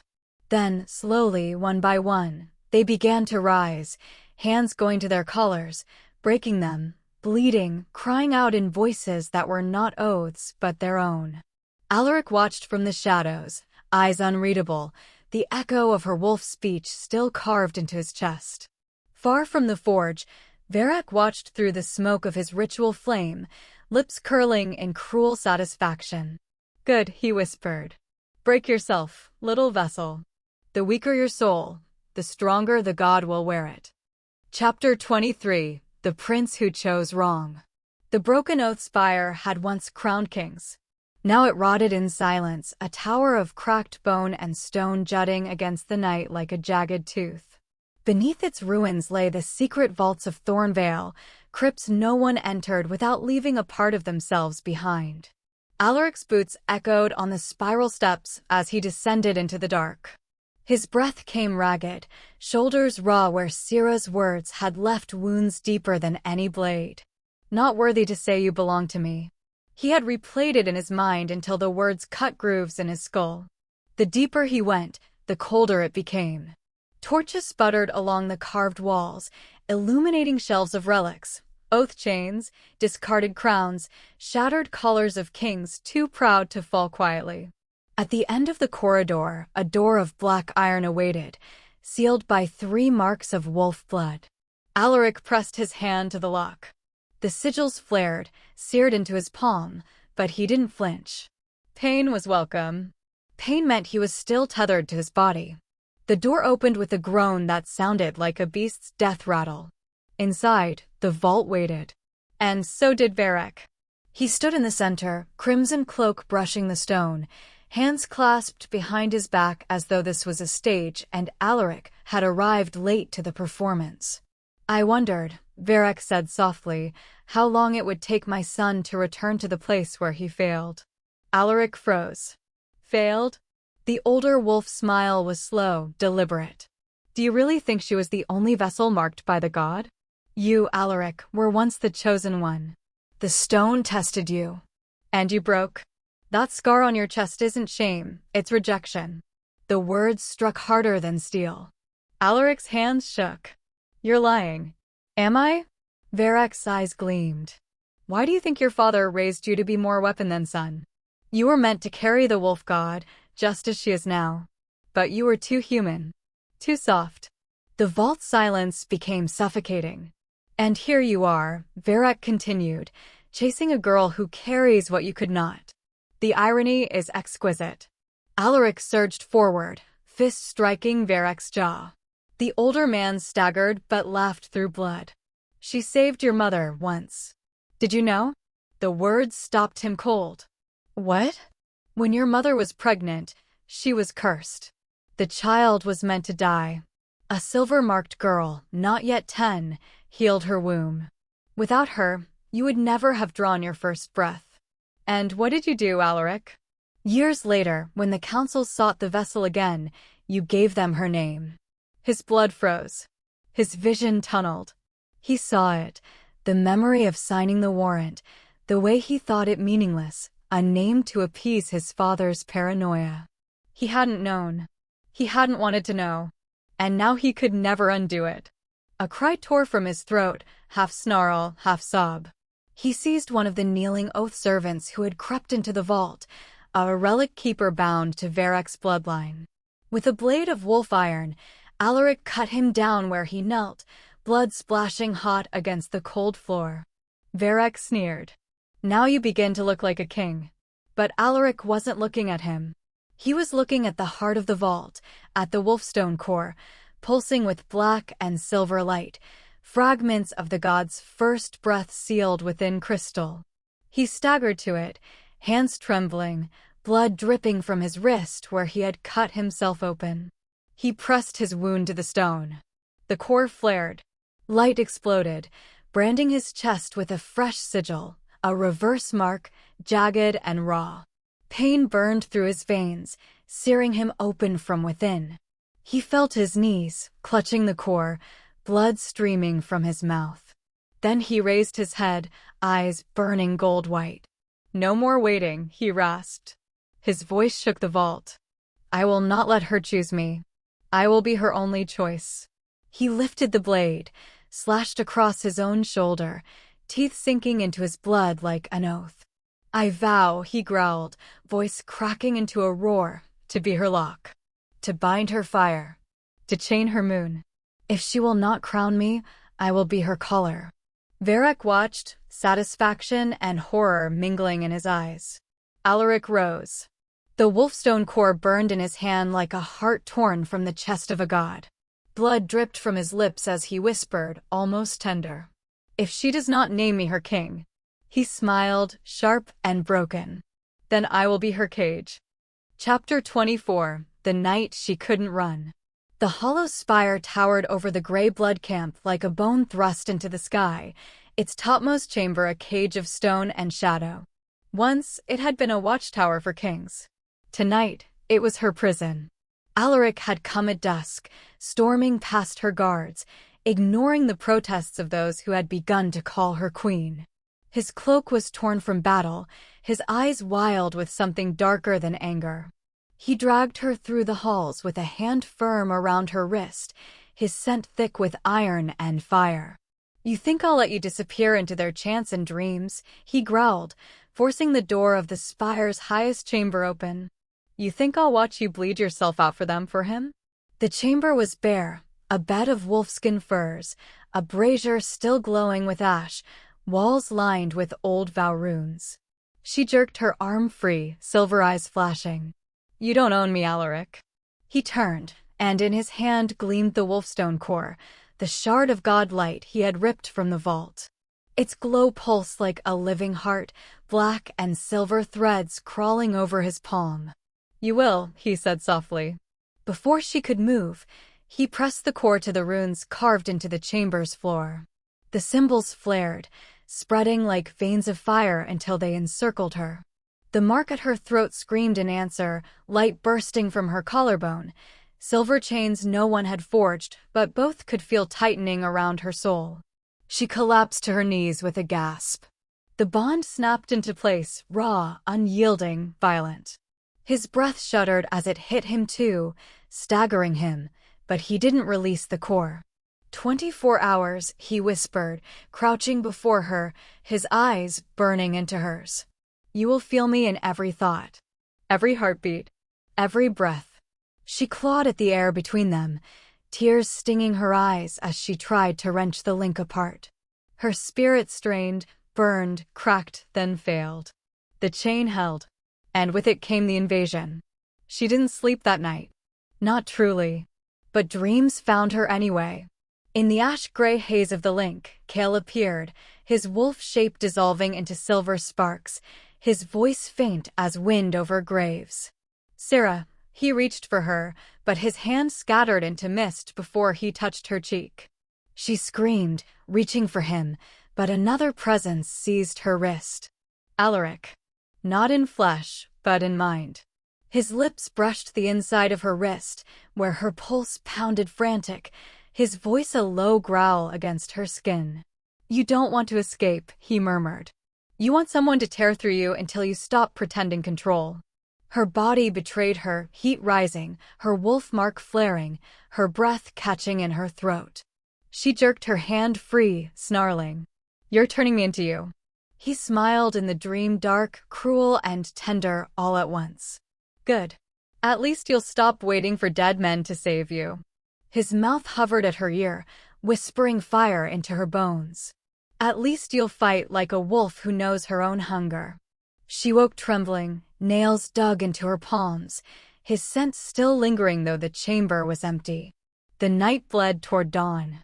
Sira climbed the winding stair to the top of the spire, barefoot, her cloak trailing like shadow behind her. The wind howled through the open arches, carrying the scent of war. Her throat was raw, her body still trembling from the tether, but she tilted her head to the sky, to the cold white moon staring back. And she screamed. Her voice cracked stone, shattered silence, carried through the valley like a wolf's cry. I will win. Her chest heaved. Even if it means destroying you, Alaric. Even if it means destroying myself. Her words scattered into the night, carried on the wind, carried into the hearts of every wolf who listened. And in the shadows far below, Alaric smiled without joy, the wolfstone core burning in his palm. Chapter 25: The Army of the Hollow Moon. The Bonevale Plateau stretched under the waning moon, a white desert of ribs and skulls fossilized into stone. Once, wolves whispered it had been the graveyard of the first pack, the place where oaths went to rot. Tonight, it was an army's staging ground. Sira stood at the center of it, her silver mark burning through her collarbone as she raised her hand. Around her, the wolves who had once been broken oath slaves knelt in ragged ranks. Their old collars were shattered, but fragments of the runes still scarred their skin. She had woven those scars into something new, the gray oath sigil. Not chains, not obedience, but connection. When she willed it, the army moved as one. The ground trembled with their breath. You are not bound, she said, her voice carrying into the bone-hollow air. You are not property. You are not mistakes. You are wolves. And tonight we take back the kingdom that tried to erase us. Their answering howl shook the plateau, a storm of voices breaking against the cliffs. Behind them, the remnants of the 4 great houses lingered. Their banners still flew, but their loyalties had splintered. Some had pledged to her in whispers. Others smiled at her face and plotted at her back. All of them waited to see whether she would bleed first. And then there was Alaric. His private guard stood in shadowed ranks apart from hers, armor marked only by his crest. They were sworn not to king, not to God, only to him. He crossed the space between them now, cloak trailing behind him, his face carved sharp by war and sleepless nights. You've built your army, he said. She didn't look at him at first. Her gaze stayed on the horizon where Thornavale's broken towers jutted like teeth. And you've built yours. For a moment, silence pressed between them heavier than the battlefield waiting to ignite. Then he touched her wrist, pulling her gently toward the command tent pitched among the bones. Inside, the world was smaller. One bed, one brazier. The air thick with ash and anticipation. Sira sat at the edge of the firs, her hand tracing the mark at her throat. I'm not the kind of king you wanted, am I? Alaric knelt before her, his fingers brushing her jaw. His golden eyes burned into hers, not with doubt, but with hunger so raw it made her heart stutter. No, he murmured. His thumb stroked the hollow of her throat where her pulse throbbed frantic. You're not the king I wanted. Her breath caught. You're the ruin I crave. The brazier flared as if answering his words.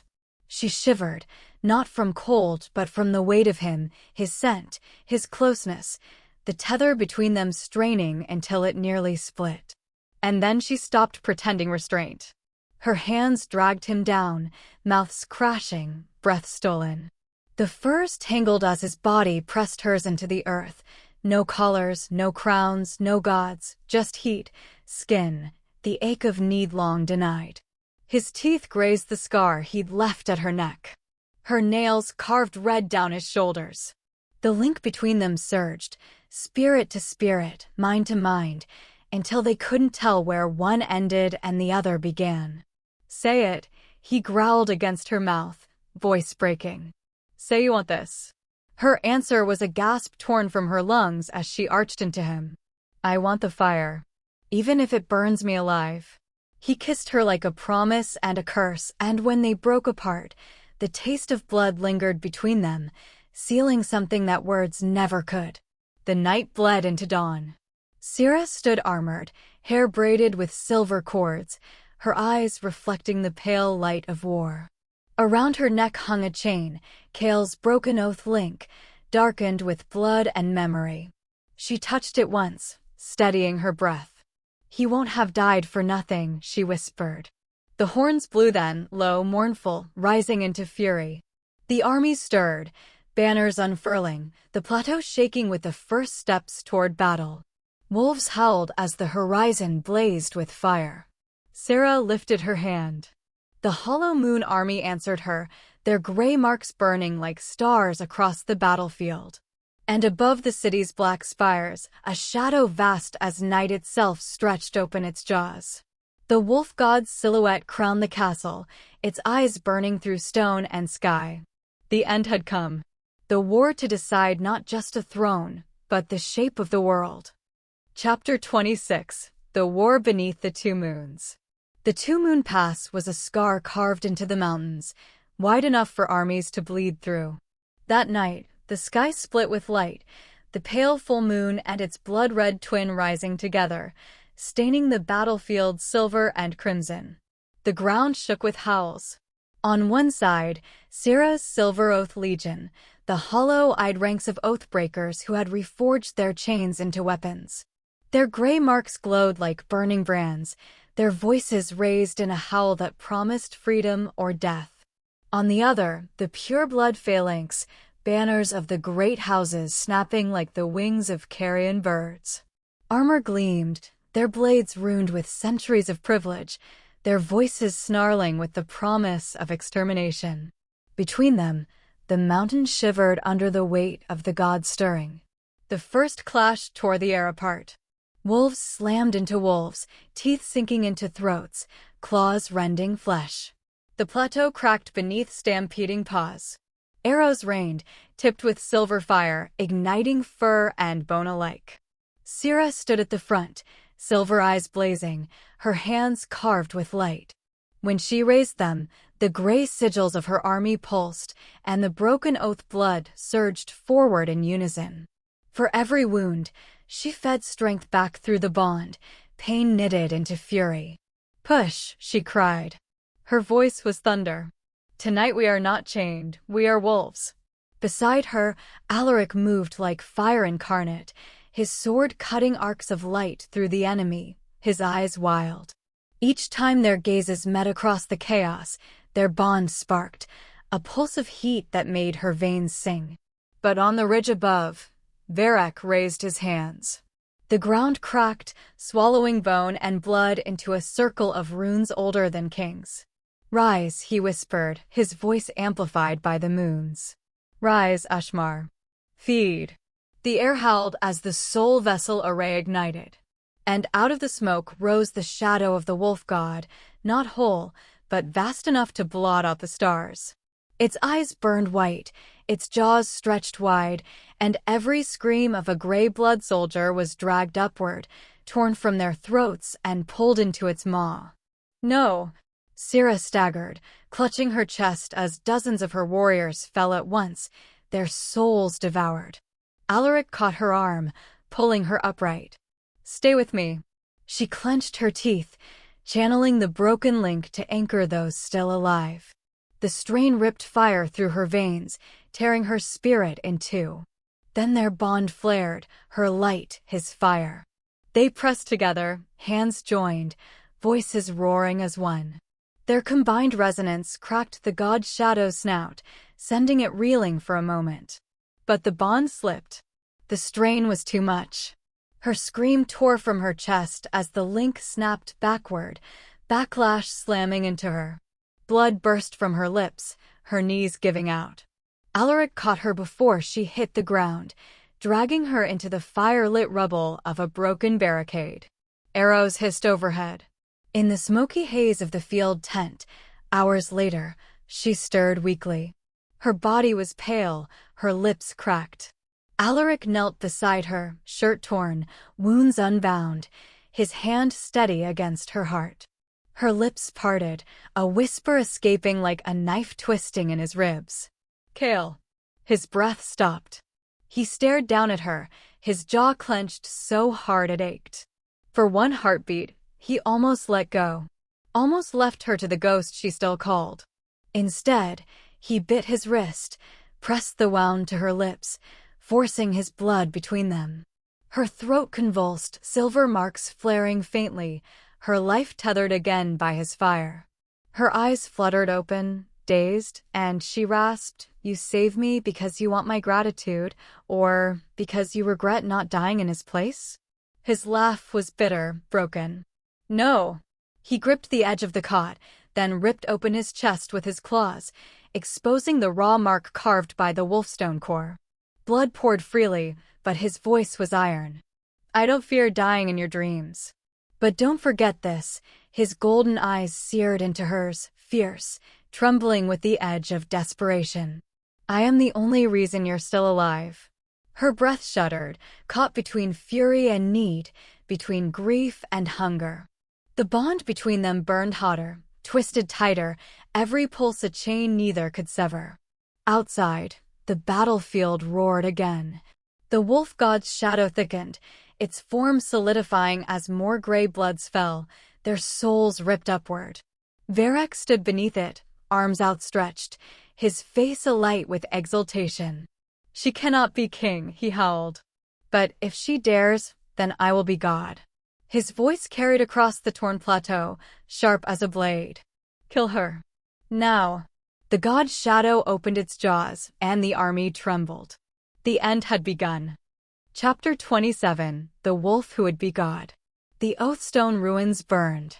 What had once been the seat of kings was now nothing more than jagged pillars jutting from the earth, molten cracks bleeding silver fire. Wolves fled and died beneath collapsing walls.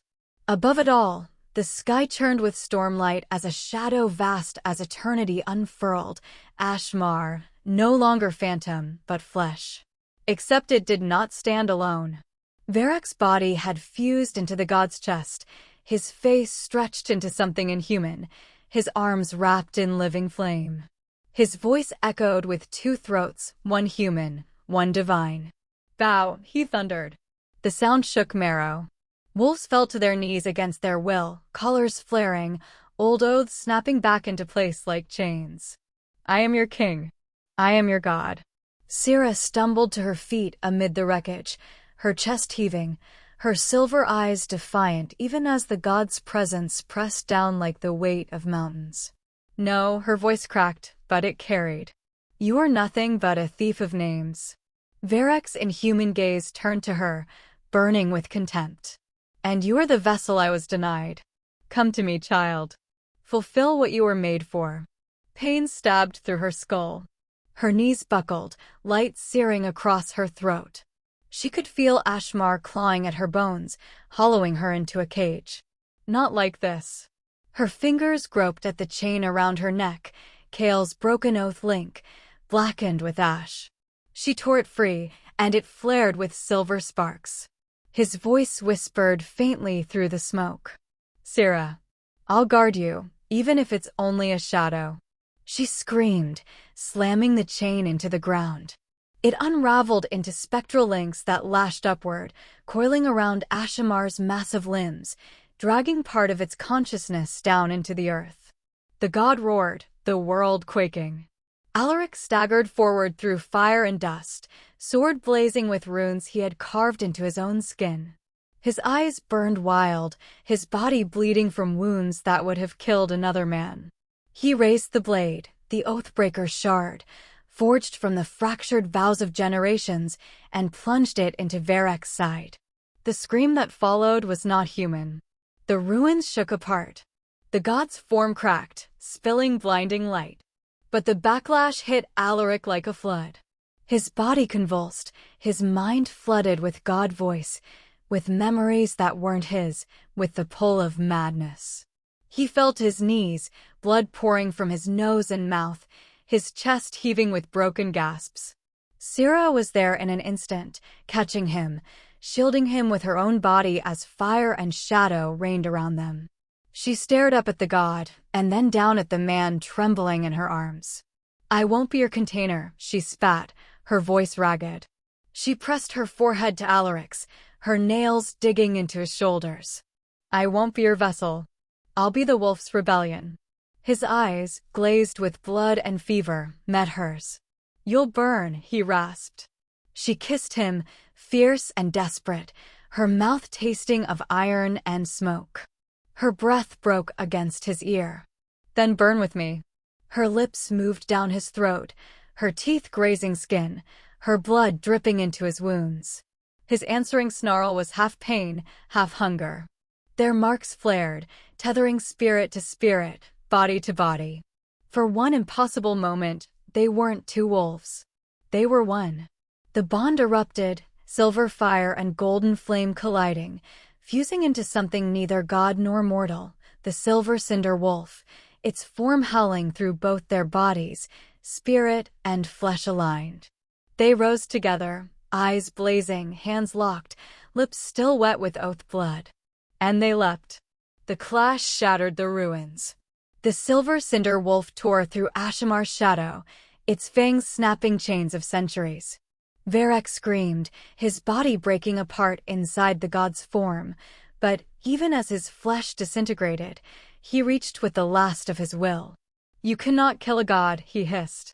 His voice cracked, desperate. "You can only pass it on." Sira's chest ignited with pain. She screamed as silver fire sank into her bones, the god's will branding itself into her marrow even as its body shattered.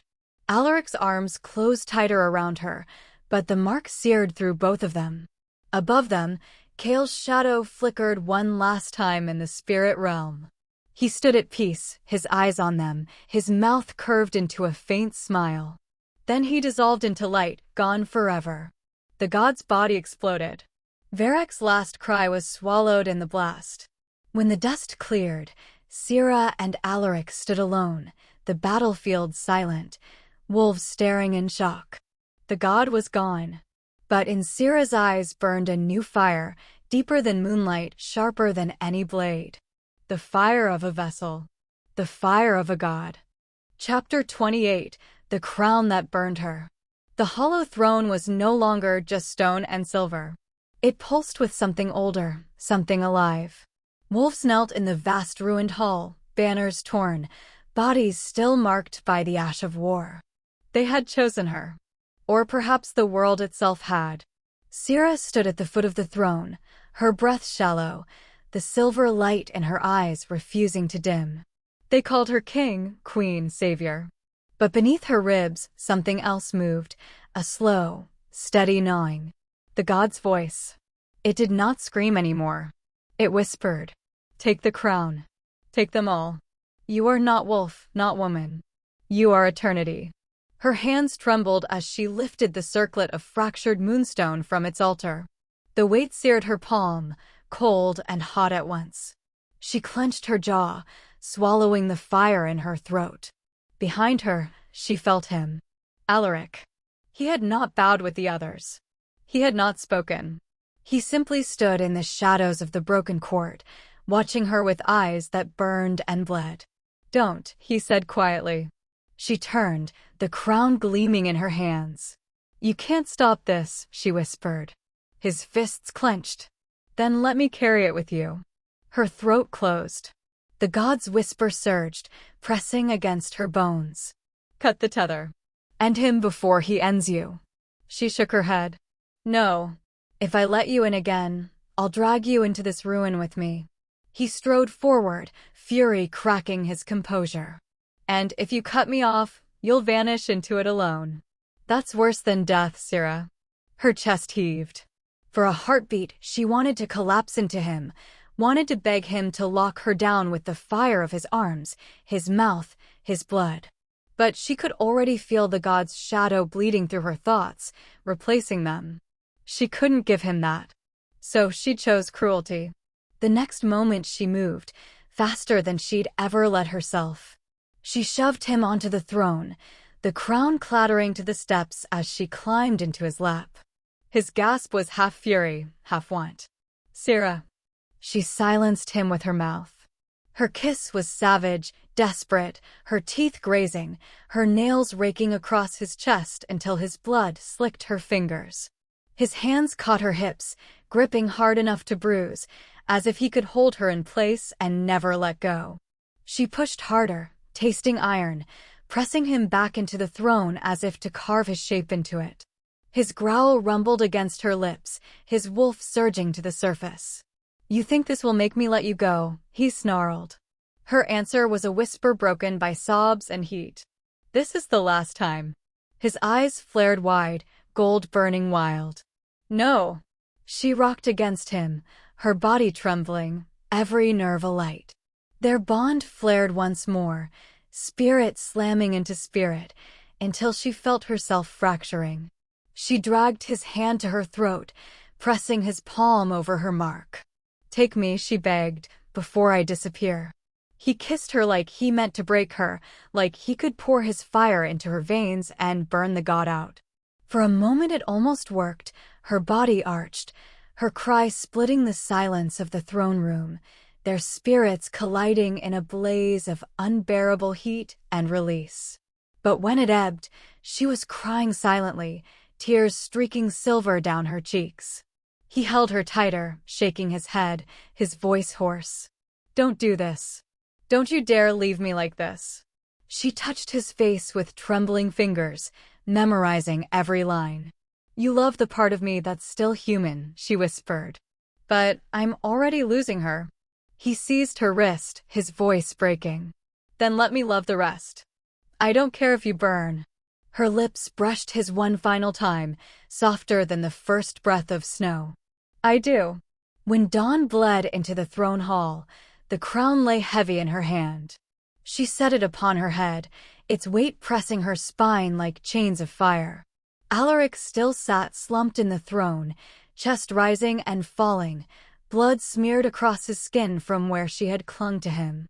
His eyes fluttered open just in time to see her turn away. She did not look back. She climbed the stairs beyond the throne, the path carved into the stone itself leading down into the earth, into the wolf's well, where the god's shadow coiled deepest. Her voice trembled but carried, meant only for him. "Wait for me. If I still have a name when I return." The darkness swallowed her. And the crown burned. Chapter 29. The Silence After the Howl. The ruined court stood half rebuilt, its walls patched with new stone but still scarred by fire.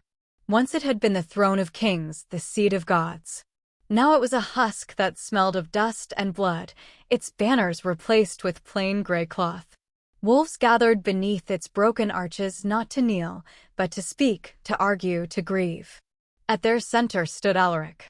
He did not sit the throne. He would not. Instead, he remained at the long table of the council, listening to the leaders of the gray-blooded, the remnants of the houses, the oathless survivors. They called him regent, a title heavy enough to crack bone. But not king. Never king. At night, when the torches dimmed and the arguments faded into silence, he climbed the old tower that had once been hers. The hollow spire still jutted like a broken fong against the night sky, its top chamber stripped of banners and tapestries. Only two objects remained, a chain of tarnished silver and a shard of fractured wolf-mark stone. Her chain. Her mark. He carried them both in his hand, every night, and sat by the open window where the moonlight bled in. His body bore scars that would never heal, but his spirit carried worse. He called her name, though no sound answered. "Sira," he whispered into the cold air. "Come back." Each night his dreams filled with her, silver eyes that burned, hands pressed to his chest, the taste of her blood and the fire she left in his veins. But the tether they had shared was gone, burned away the night she crowned herself and descended into the wolf's well. The silence gnawed. One night, as the moon climbed full and pale, he sat with his back against the stone, Kale's old chain curled in his palm, Sira's broken mark against his chest. His eyes closed, breath shallow with exhaustion. And then he heard it. Faint. A heartbeat that wasn't his. Alaric. The voice trembled like a memory across water. His eyes flew open, searching the chamber, his pulse racing. But there was only moonlight and shadow. The voice came again, softer. "Do you remember who I am?" He shut his eyes, throat burning. His hand clenched the shard until it cut his palm, blood dripping onto the stone floor. "I remember," he whispered, voice breaking. His head bowed. "You're the one who bit me." His eyes lifted to the moon, fierce even through his tears. "My king." The night stilled. And in the depths of the wolf's well, far beneath the ruined city, the water stirred. Silver hair glimmered in the dark, a figure suspended between shadow and light. Her eyes opened, faintly glowing, not god, not wolf, not woman, but something still hers. The silence broke. Chapter 30, and the moon howled back. The night over Thornvale was not quiet. Wolves whispered in the ruins, rebuilding with bare hands, patching broken walls with stone and ash. Yet to Alaric it was silence, the kind that pressed into bone, heavy with what was missing. He stood on the highest parapet of the hollow spire, her chain wound around his hand until the metal bit deep. His breath misted in the cold. He had waited every night, whispering to shadows, promising himself she would return. And then she did. The air shimmered, a pale glow rising from the well below. Out of the silver haze came a figure, bare feet touching stone, silver hair spilling over her shoulders like liquid moonlight. Her eyes met his, and his heart broke all over again. She looked the same, and not at all. "Sira," he whispered, voice raw. Her lips curved faintly, but her gaze was distant, as if part of her still drifted in waters he couldn't see. "I'm not a god," she said softly. "But I'm not the wolf you remember either." His chest tightened. "Then I'll remember you again," he answered, stepping forward, every word an oath. "As many times as it takes." Her breath caught. He reached her, his hands hovering before he dared touch. She leaned into him anyway, her body trembling against his chest. He lowered them both to the furs spread by the brazier's dim glow, her head resting in the hollow of his shoulder. "Alaric," her voice was thinner now, threaded with exhaustion, with pain that came from somewhere deeper than flesh. "If I don't remember the night you bit me, would you bite me again?" His throat closed, a laugh breaking out that was more grief than joy. "Not unless you beg me." Her lips brushed his jaw, her whisper warm and shaking. "Bite me, Alaric. Let me hurt like a human again. Just once more." The tether between them flared, faint, fragile, but there. He kissed her, slow and desperate, his hands cradling her as though she'd shatter. Her breath hitched, her body arching against his as if she'd forgotten how to be whole until he reminded her. His teeth grazed her skin, a promise held on the edge of surrender. "Say it again," he murmured, lips against her throat. She trembled, her fingers threading into his hair. "Bite me." So he did. Not to claim, not to bind, but to give her what she asked, a sharp sting, a wash of heat, a rush of memory tangled in pain and desire. Her gasp filled the chamber, her nails clawing down his back, and for a moment she was just a woman, and he was just a man, nothing more. When he pulled back, blood stained his lips. He pressed his forehead to hers, their breaths uneven, their hearts racing in fragile unison. Her silver eyes softened, tears clinging to the corners. "Then I'll remember you," she whispered, voice breaking. "Even if I forget myself." He held her tighter, as if the world would never tear her away again. Outside, the moon hung high, pale and full. And when the wind swept across the ruins of a kingdom, it carried not silence, but the faint echo of a howl. Not of wolves bowing to gods, but of the moon answering back.